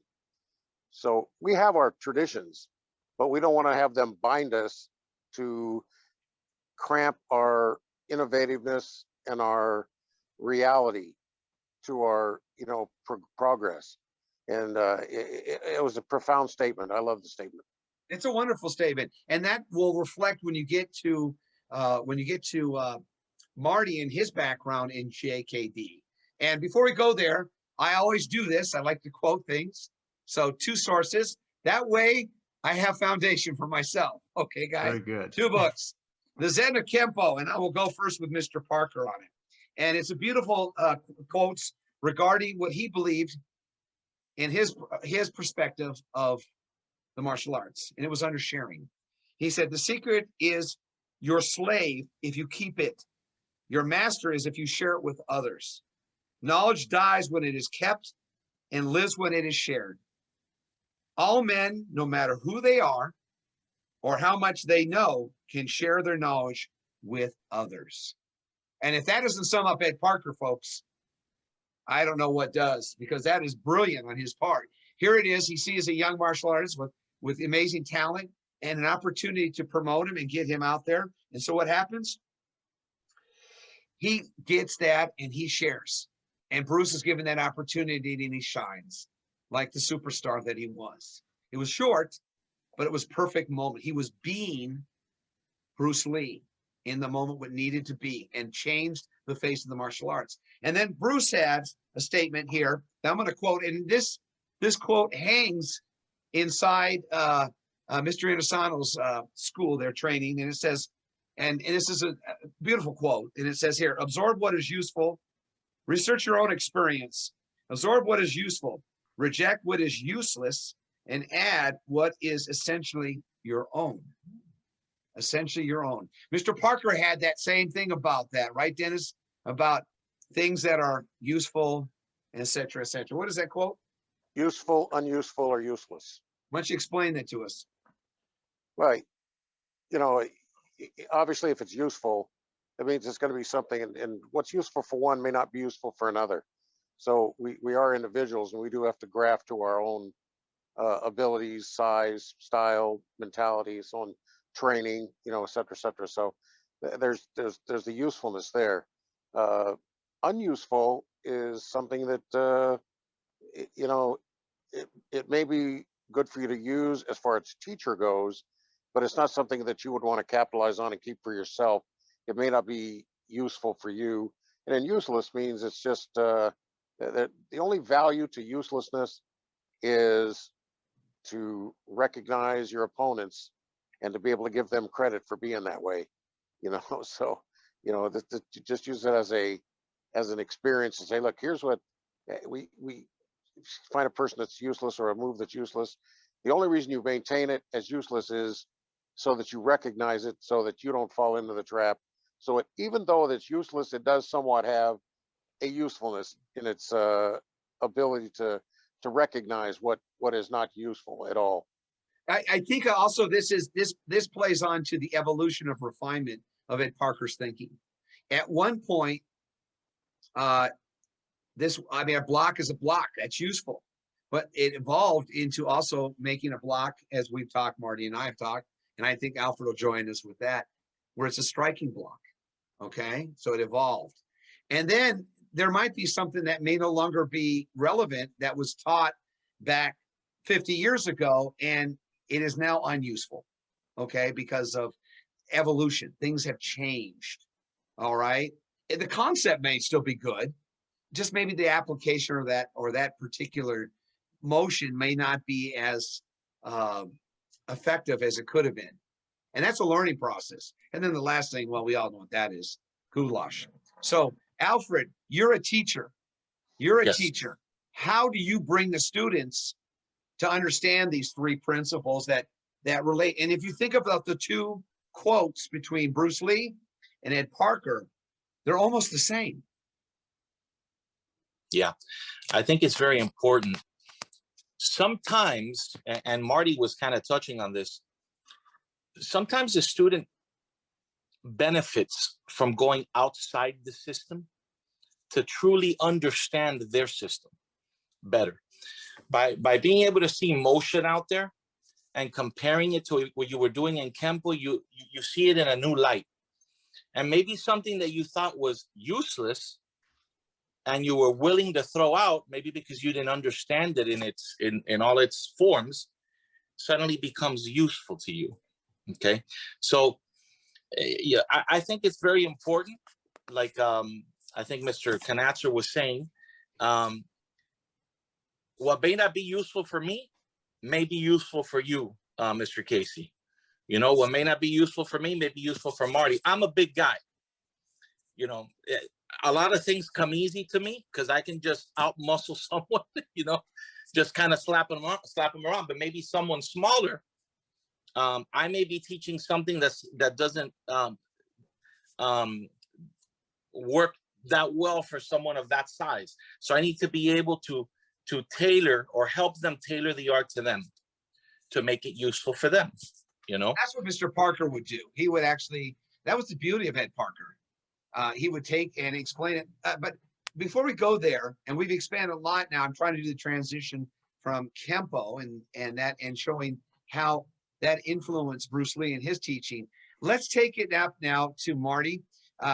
Marty, obviously Parker and Lee get together, and there are different stages of Mr. Lee's evolution. He's, you know, is growing and you know, as he started out with his original system that he had, and then he grew to become Jeet Kune. Can you walk us through that a little bit? Because I think that's very mystical to a lot of people. Yeah, it is. He started Zhuanfan Kung Fu in '62. And he had that for about 3 years, 4 years, and I could be off a little bit on the time. You know, these are stories that I've read and heard and been told. So I wasn't there to experience it, but I've got an overview. Come '65, from the experiences that Bruce Lee was having, that's when he started coining the Jeet Kune to take what's useful and utilize that and discard the other. So that was the start of it. When I picked up with it, well, in fact, that time, let me back up a little bit. You know, he had these three ranges of motion: close, mid-range, long range. And I got a feeling that a lot of the influences came from Guru Dan and Asano also with Bruce Lee, because they've always talked about it down there that, you know, some people say that, you know, Bruce learned as much from Dan and Asano than Dan and Asano learned from Bruce Lee. And I tend to believe that. And the way that Bruce Lee gathered his knowledge, I see a lot of our Kenpo footwork. They changed the names on it throughout the system. A lot of the footwork, the motions are similar in a lot of the areas. I believe Krav Maga, you know, has got a portion of that same type of flavor that comes with it too. But I think the never-ending evolution of the art, I have to speak from what I know, and that's from the Inasano teachings. You know, we keep a lot of the trapping in there, a lot of the Wing Chun dummy work in there, Mung Chong. We utilize that. We do the trapping throughout. We do the movements, the ABCs, the attack by counters, and there's 5 different areas that we do utilize. So, but they let you have your own self-expression. And I think once you start getting a feel of how to flow and have continual movement as you're going, that was his thoughts. Be direct, be simplistic, and be effective when you move, and never stand still. And you always want to have in movement a stable stance, you know, where some artists will just stop and they're gonna pose and take that Kodak moment. In the Jeet Kune Do, you're moving consistently. Were you not concerned? Okay, Dennis can address this, or Joseph, you can jump in between the two of you. We had foundation because a person comes into a school and he has no, or she has no experience, or very little, or they could have some, but generally, let's say no. Let's take that position. They have very little understanding of the martial arts, and they're just saying, look, I'm being bullied at school, or I'm getting beat up by people. And Alfred probably could attest to this, because children will do that. They'll try to psychologically take advantage of somebody. But like Dennis said, when he threw the guy on his ass, he just said, hey, I guess the stuff works. But that was judo. Okay, so we had foundation with the basics. Lee had some foundation with Wing Chun. Then he incorporated some boxing. I think his balance of his basics, and to see that would be better for him, was through the teachings of Danny Inosanto, and also spending quality time with Mike Stone and Jim Harrison and things like that. I mean, I remember Mike. There's a quote from Mike Stone saying, Bruce said, "There's 2 people I would never want to meet in the alley: Jim Harrison and Mike Stone." And I'll tell you, after I've sparred with Mr. Stone verbally. I was worn out, dude. This guy is tenacious. I mean, he is focused. If you listen to those interviews, you will get so much out of it. And I think Bruce got something out of that. And Mike said that they only worked out once. Well, that seems to be the thing that happened to a lot of people that competed against Mr. Stone. It was only once. That was it, because this guy was that incredible. But Lee was smart enough to understand how to utilize that, how to grow from that experience. So our foundation with techniques, Joseph and Dennis, gives us a better foundation, because there's 3 divisions of the Kenpo system. Do you know this, Alfred? I believe you do. Okay, if you want to talk, why don't you take that, Alfred? What are the 3 divisions of the Kenpo system? Well, you have the obviously the basics. You have the forms or self-defense techniques as well, and I think that's all 3, if I'm not mistaken. And then of course you have the fighting aspect of it too, and that could be the street fighting aspects or the freestyle fighting aspects within the confines of a studio. So I think it makes the practitioner very well versed. Those are great those are great points. Dennis let's break that down, Dennis, especially when we get to the sparring aspect, basics, techniques, and the sparring. And under sparring, people don't realize under the sparring, that also includes your forms, but people don't catch that. Dennis, take us through those 5 spots. Well, the basics, basic self-defense and freestyle are the 3 divisions of the art. And in basics, that also includes the forms, right, and the sets in that section. And then there's the self-defense techniques, of course, and then there's the freestyle. Freestyle, I break down in, first of all, I learned a lot from, I have a statement. I say everybody needs to, Kenpo people need to have a love affair going with the mirrors. Mirrors teach you a lot, because when I looked in the mirror and I was practicing my shadow boxing, which is the first level of freestyle. I'm looking at there, and that's my opponent. And if I throw a back fist, I see what's open on me. So I see what my opponent is looking at. So it taught me how to have what Mr. Parker called X-ray eyes. And, you know, me visualizing, when I throw a move, I'm also visualizing in my head what's open on me and what I need to cover up. Am I successful always? No, not always, because the opponent might be that good and he might, you know, outthink me a little bit or whatever, or outreact me. But, you know, I got the basic first level of self-defense is shadow boxing. And then there's sparring with an opponent, but you're several feet apart. So there's actually no ability to make contact, but it's kind of like shadow boxing with a live opponent, but you know, you're apart. The third level is typical sparring for tournament type, where you're actually sparring with the opponent with light or very controlled contact. And so that's what I call the third level. The fourth level is brown belt or black belt, light contact. So you actually do have to get to make contact, but it's not full contact. So that's the fourth. The next level is full contact or MMA type training. That's the next one where now it gets real. It starts getting real now. And so that's what I call the fifth level. And then of course the final level is street, which is no cage, no referee, no rules, environmental obstacles and changes.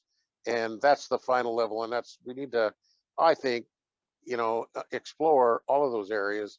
Each one has a specific value in addressing. Some you need to address longer than others. Some are a little bit quicker, but like in boxing, you know, you shadow box for a while, you don't do it all the time, you know, you do it, and then from there you move on to drills, into live opponents. I think the cool thing is that in the JKD, and Marty will probably clean this up for me, do you use mirrors there? Oh, yes. Okay, Yes. so there's because that seems to be a common, you know, teaching tool to use. But you don't always focus want to more see on actual. yourself. Yeah, I'm sorry. Well, yeah, but you focus more on the actual drills for combat, which is really beautiful when you see that. You know, they'll show the jab, the cross, and then it'll say a kick, or you know, the contact, getting into contact, penetration, manipulation, then back and forth and such like that. Let me give you what we do. We have they call it the 3 C's to make it real simple. It's a learning triangle. The first area is that you look at it and you're getting your input to the knowledge, you know, so that's cooperative. We call it the cooperative segment of it. That's when you're learning it, you're doing a Tai Chi, you're starting to learn all the motions going through, and then you'll jump down to the next C, and that's called competitive. Competitive is when you're going to start pressuring each other at a higher level, and it's agreed upon when you're going into these levels, so you don't detract from your learning. And it's you don't want to create an environment where you're going to run that person away or overpower them. You should be able to work, like one of the Machados said, and world champ, he goes, I should be able to work with a 3-year-old and still get a good workout in and be able to control myself and control my movements. And then from the final C that we have, that's combative. And that's basically what Mr. Conatser was saying. You go in there and you agree upon how hard you're going to go, or you go into the combative arena, and there are no rules. And you just go till one person doesn't go anymore. You know, it's interesting you throw that out. Now, in the stages, obviously we talked about the stage of Lee's knowledge beginning from 62 to 65-ish. Then he had a change. Obviously something influenced him to change and get a big time. He was working with great fighters, Joe Louis, obviously, you know, starting to see Chuck Norris, you know, Bob Wall, you know, Mike Stone. I mean, these guys are formidable. Back in those days, there was no gloves, folks. There was just blood and missing teeth and everything else. Am I right, Joseph? Again, but there was also the camaraderie. You know, it wasn't like in today's atmosphere where you see people at tournaments and even after the fight's over, they're still hating each other and being rude, crude, and socially unacceptable to each other. You know, back then there was a camaraderie. But again, the key ingredient was the fact that here were these tournament champions who did listen to this thin, kid from Hong Kong, and they got valuable insight, just like Mr. Parker got valuable insight. It was never a one-way street. We talked about unuseful. Do you know that came from a conversation with Bruce Lee and Ed Parker? Because Bruce quoted, absorb what is useful. Right? And he goes, what if it's between Bruce? What if it doesn't work for you, but you've got a student who could, like said, do a head height kick like you and I would part our hair? In that case, it may be unuseful for us.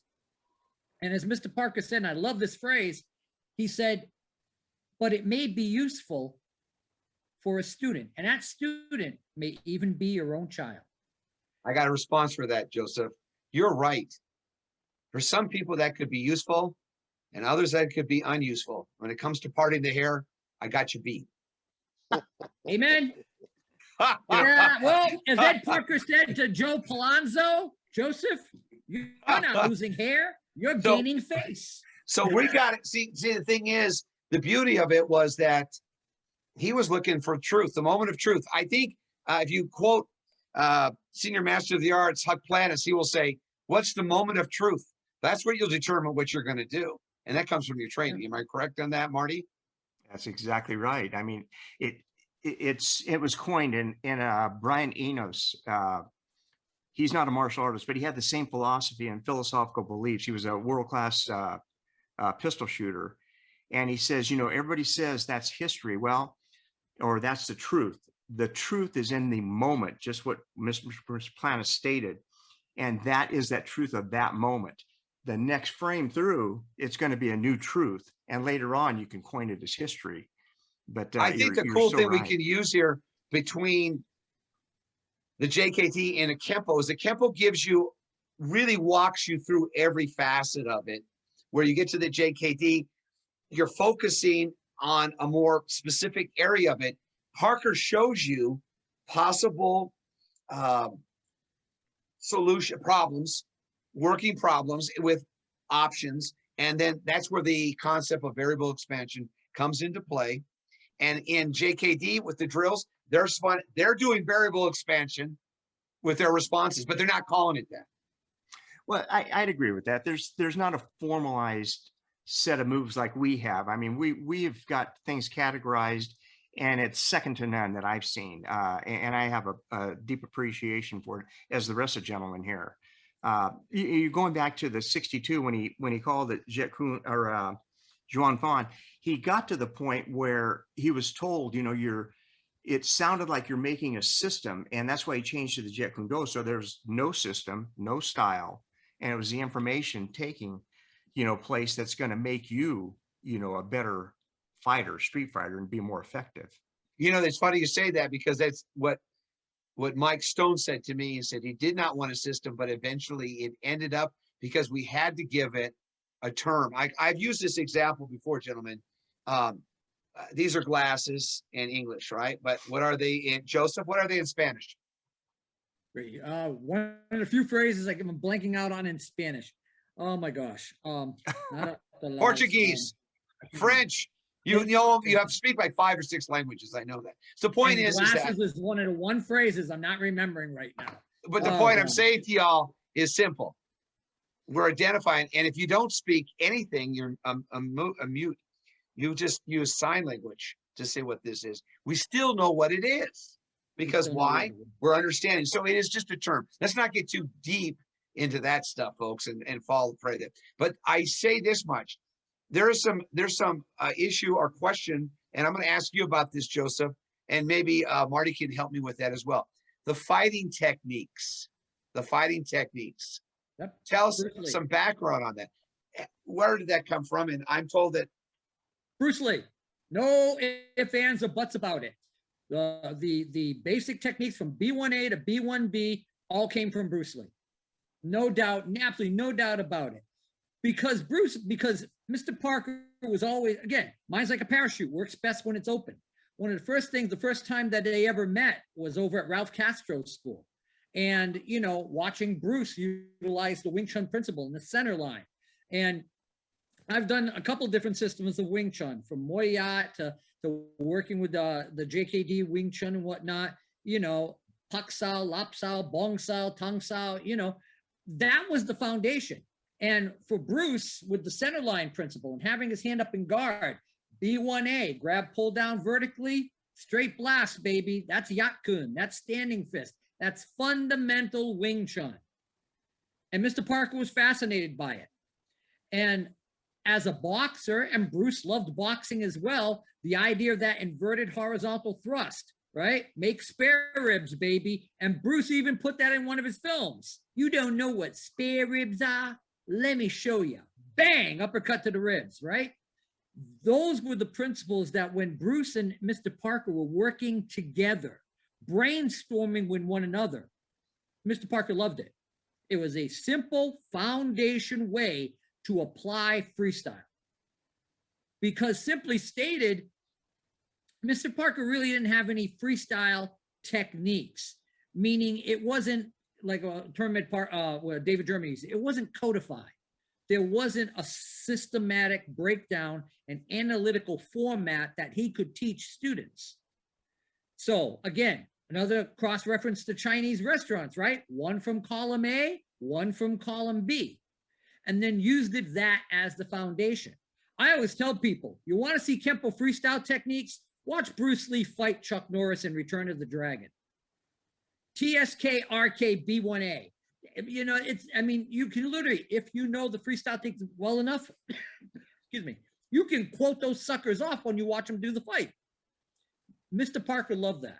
And he made it as a structured way that a student could learn sparring, whether in a sport atmosphere or the street. And I'm going to Marty now. Marty, why do we call those techniques? Why can't we just call them drills to make it easier for us in the Kenpo system?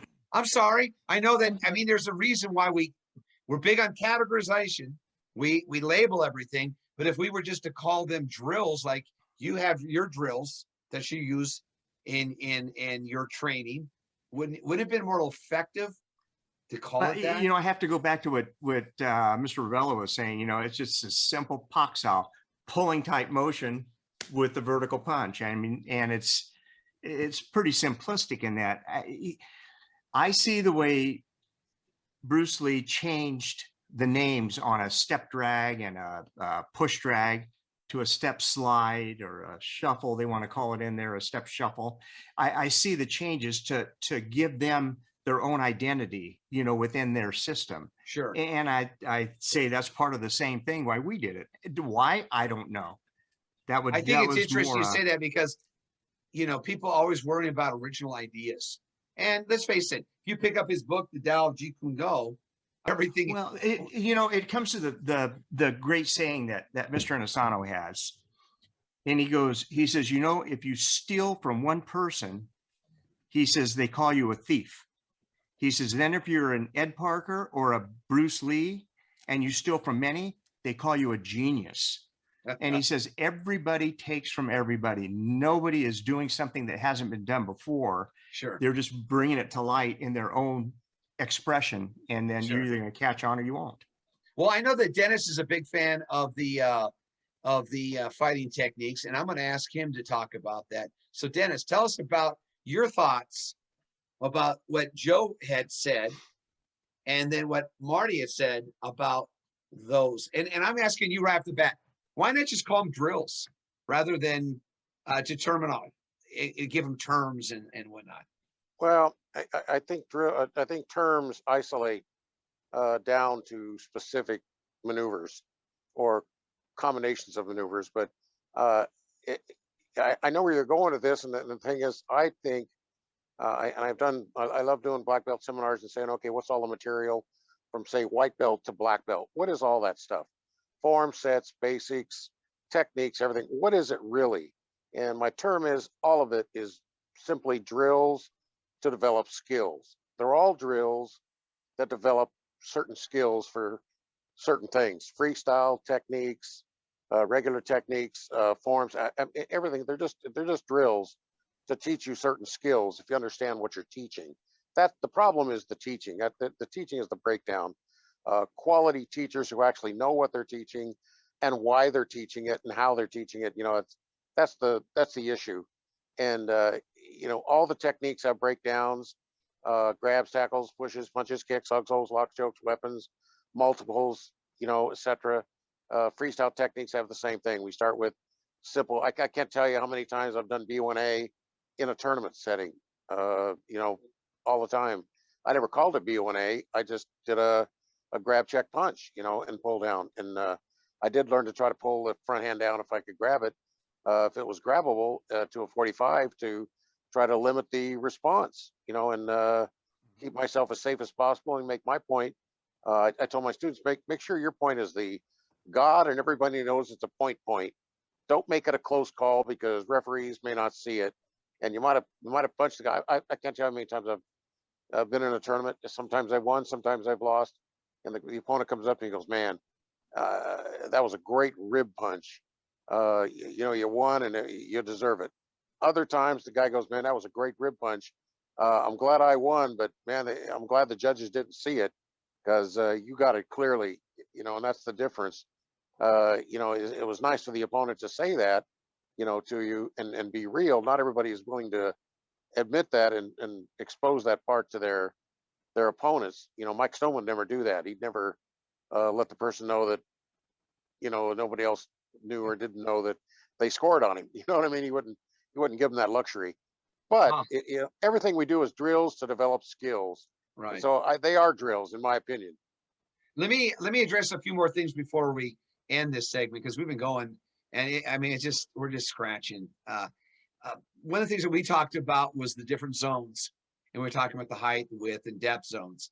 I don't know if they do it in JKD, but the reason we do that is to disrupt those zones, and therefore angles of cancellation that we will use in our some of these techniques.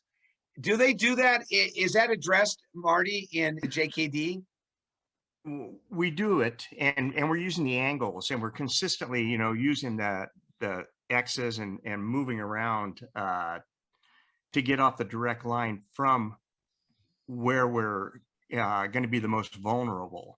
So yeah, we use it, and then we just call the ranges. It's a close range, medium range, long range, and then the angles, that we're going to attack on with it also. So it's a lot of deceptive movement going on, consistent movement and motion. We just don't stay there and wait, and that's where the intercepting, fist comes into play, because you're trying to intercept and play off of them. We call it borrow distance, borrow force as we're setting it up. It's funny, you guys were talking about, Mike Stone told me, he said, "Paul, I look at his face and I take my fist and I smash him in the face. That's about as direct as I'm going to be." And I'm like, "Yeah." And you also use that ridge hand occasionally. And he goes, "Oh yeah, I use that too." It's the directness, the effectiveness, aggressiveness doing it. So we've talked about that. And I think the problem in the Kenpo system, because it can bog down the students with their growth, Dennis, with too much terminology. So we just show them the principle, how to cut the cake, so to speak. And then the guy can eat it. And we'll say, "Now you really want to know how we built it, why we did the cake this way?"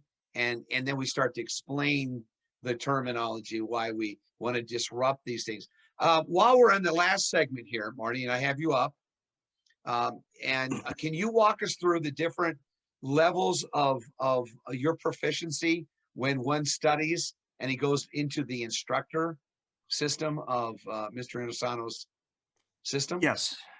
I I'd be use the word happy to. system, but that's Well, it's each individual art that he has, that he teaches. What we do is we generally start out in the learning stage of it, and now the doors have been open, and Mr. Inosano will teach a beginner all the way through, the highest ranks in there. It doesn't really matter anymore. And I think where Alfred could attest to also, he was familiar with, when we started out, you didn't have the luxury of jumping into a mat with Guru Dan Inosano until you reached your apprentice level instructorship.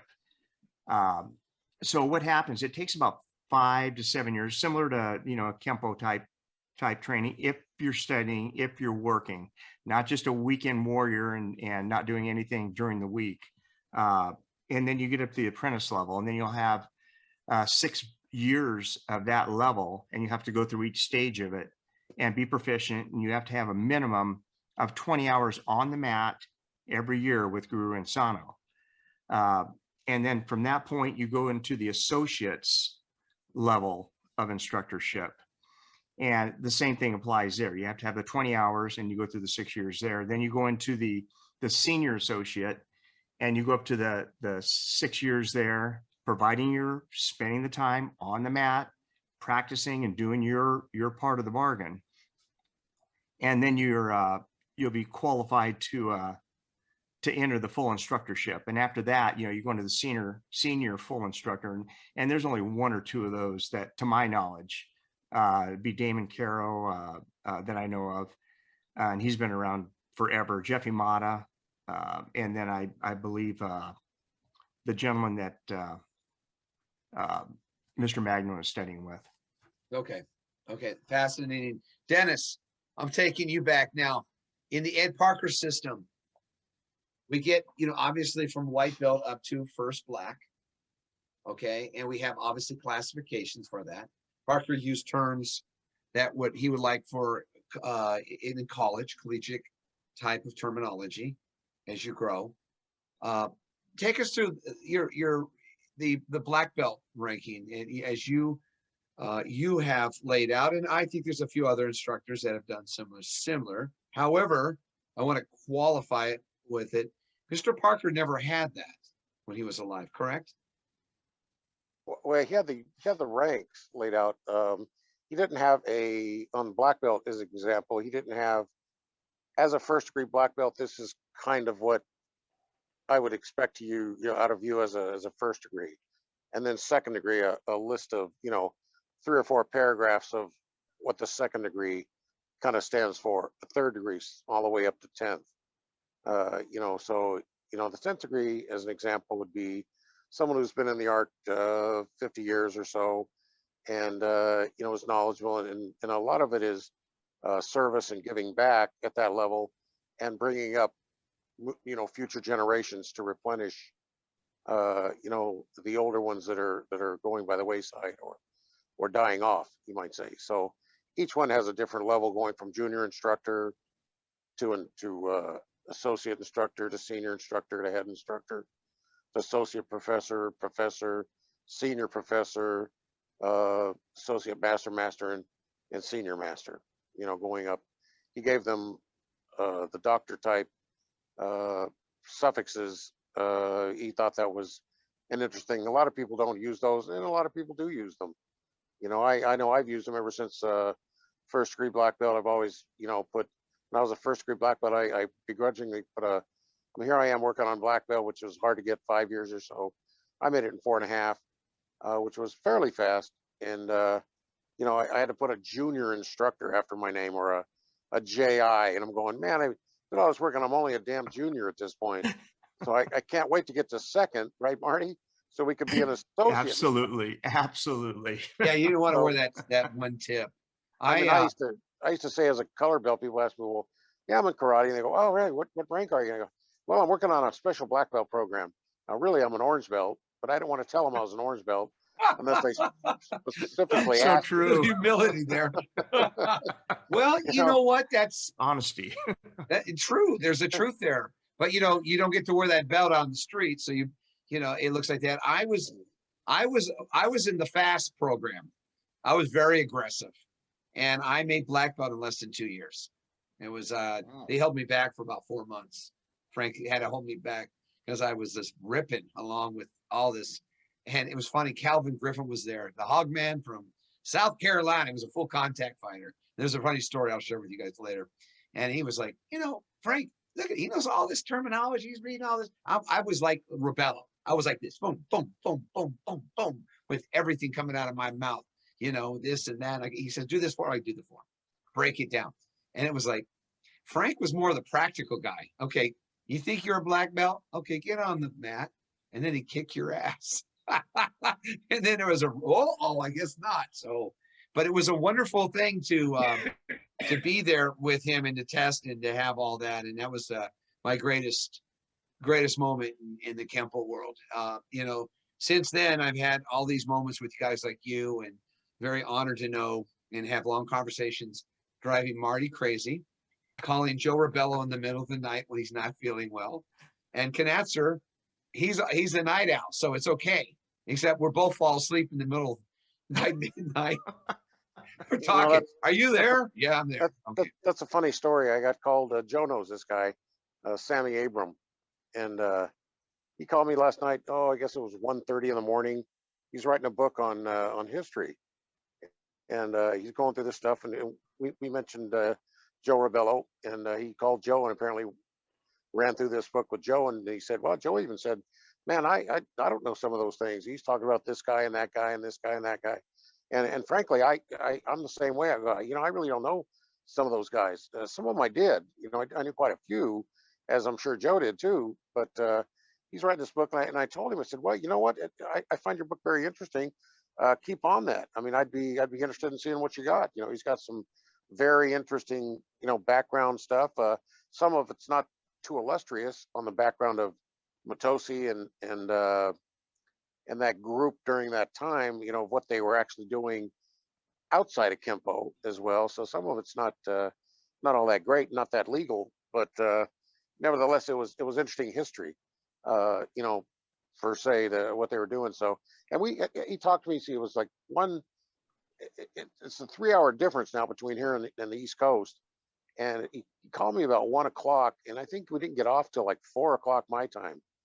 Oh. So it's like 3 hours. So it's like he had to get up and go to work or something, and he's sitting there talking to me about this book. So I'm going, it was very interesting, talking to him. He was, a nice young man, and, he's studying Kenpo, and he's certainly done some extreme history, gathering on, the Okinawans and the Chinese, and the background of the Hawaiian Islands and some of the guys there. And, I take my hats off to him. I said, what got you motivated into doing this? Because I just found an interest in it. And well, I can agree. I can understand that, it's some Well, of us I am get happy more that physically. we've shared a lot, but before we close, and I promised Marty that we would expand past it, but there's such a fascination, Marty. And let's face it, if there wasn't a fascination, no one would be buying the movies. No one would be looking at all the books.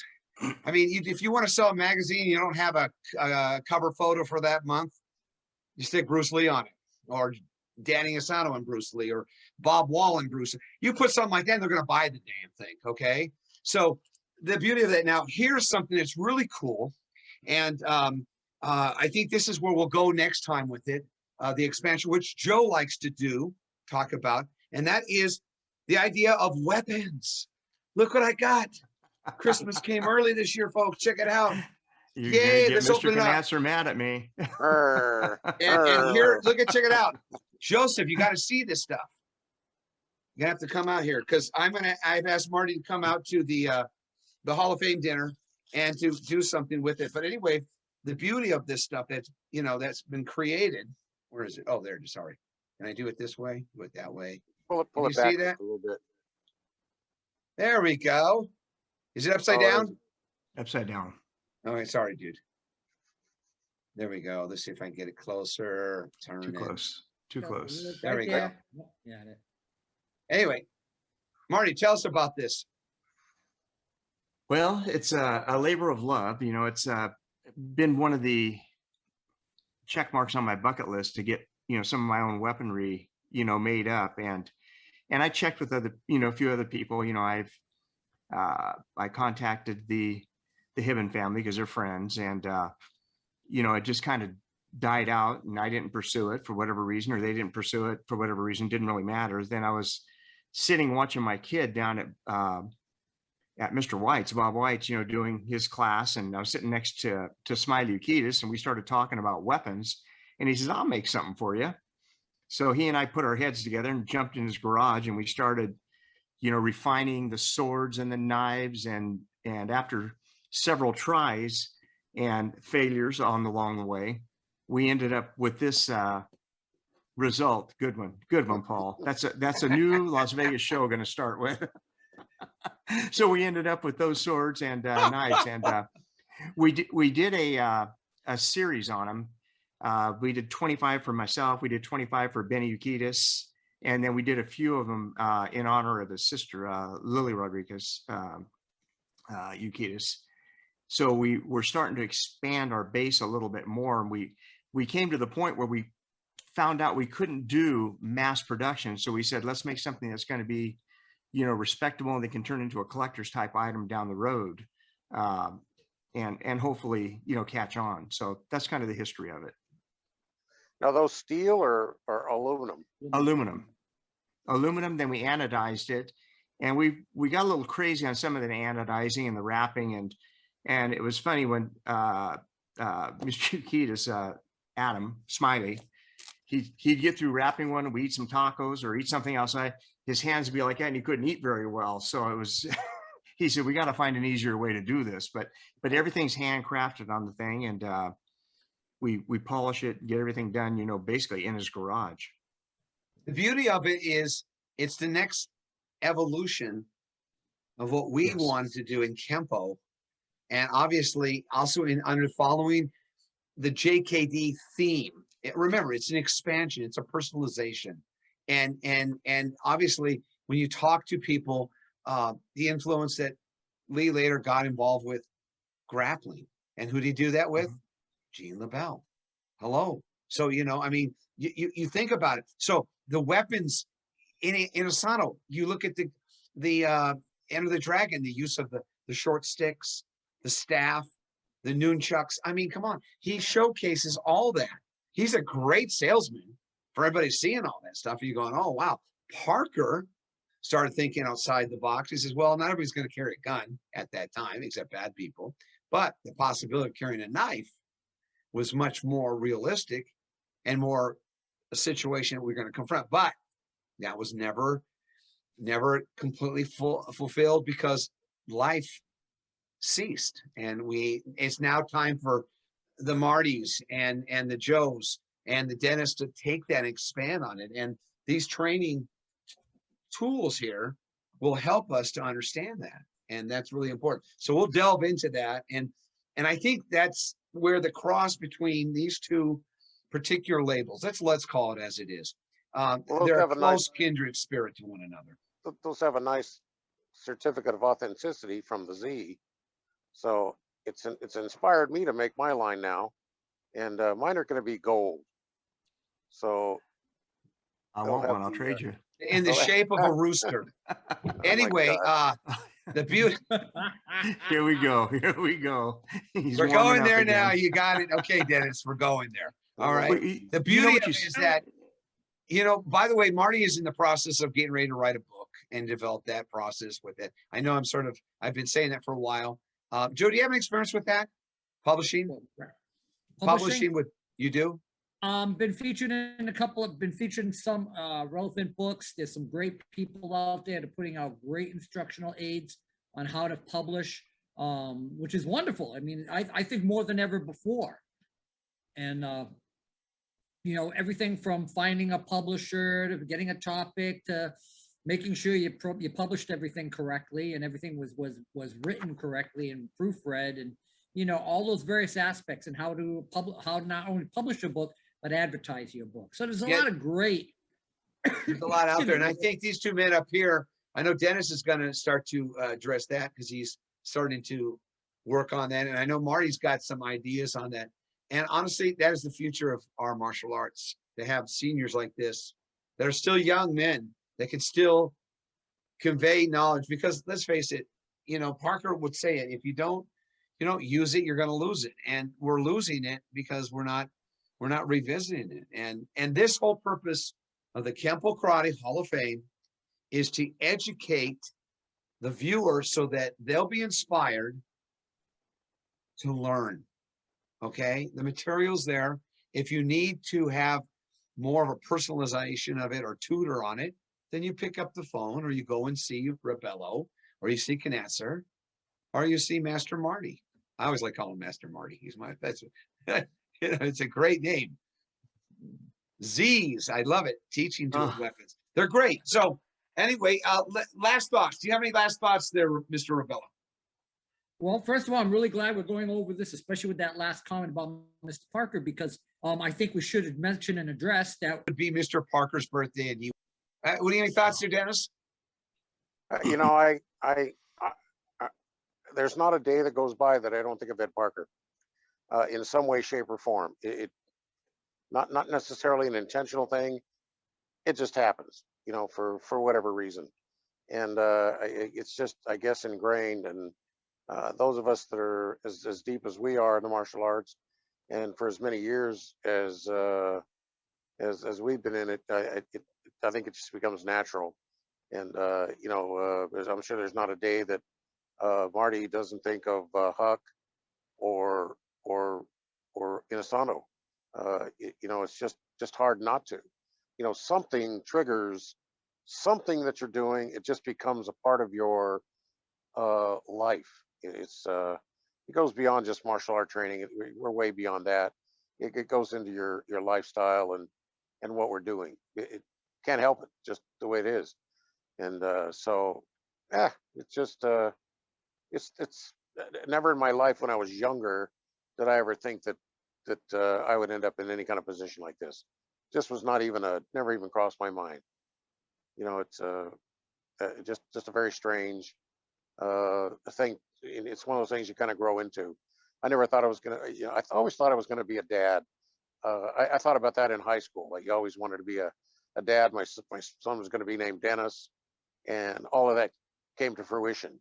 You know, it's some things come through and some things don't. You know, so it's you know, it's just I think just the way we are. You know, I don't think Marty, when he was younger, ever thought he'd have a really cool insignia behind his head, talking over an international channel like we have, and talking about, you know, dealing with you know, incredibly famous people, you know, in a lineage of Bruce Lee and such. Pretty amazing, pretty amazing. Master Zaninovich, you truly are. He's a very humble man, and I consider him to be a great person. I love he's, you know what, one of his greatest qualities, gentlemen, is he's an amazing father, and you know, inspires me. So I learned from watching him.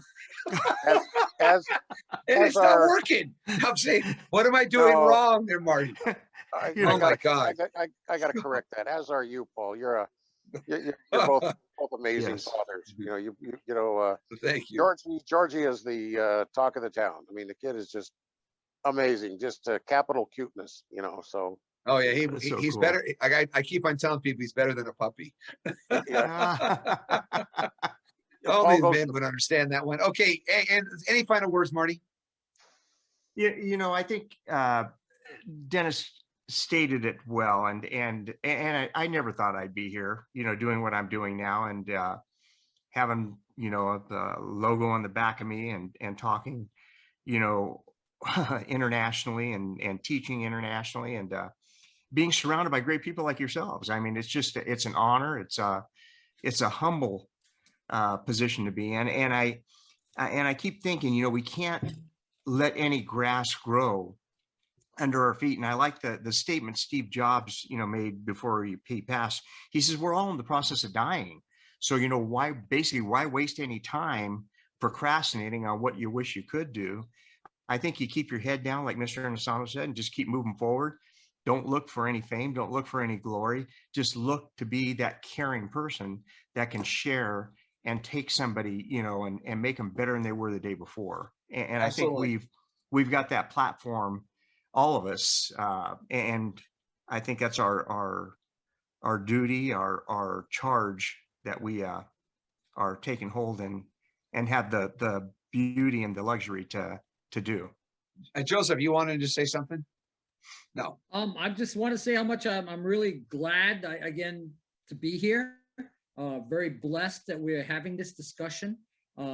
Incredibly happy that our abilities as a society and as human beings have made this capability and this level of advancement where we can do something like this. This was unheard of 20 years ago, Sure. 30 years ago. But I do want to share one thing.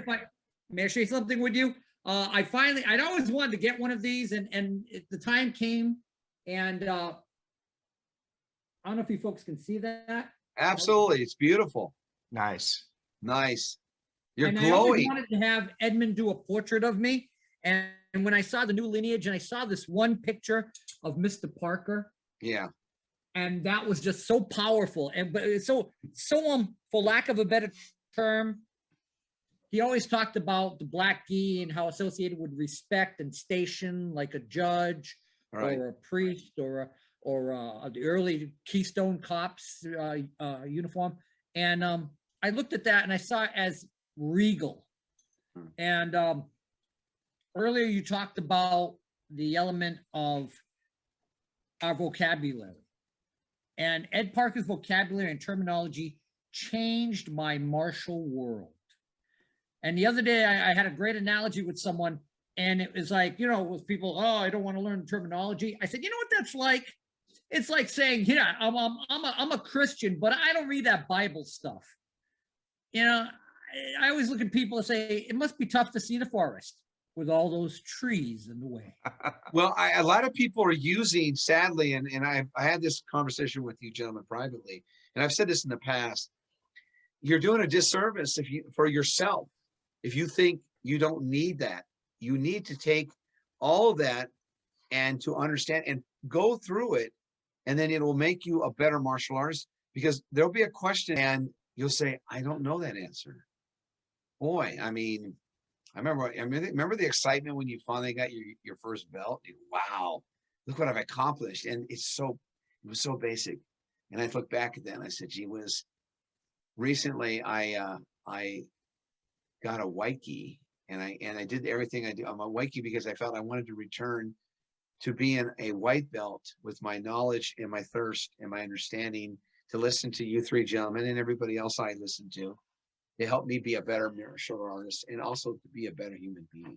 So with no further ado, thank you very much, gentlemen. Yes, Dennis.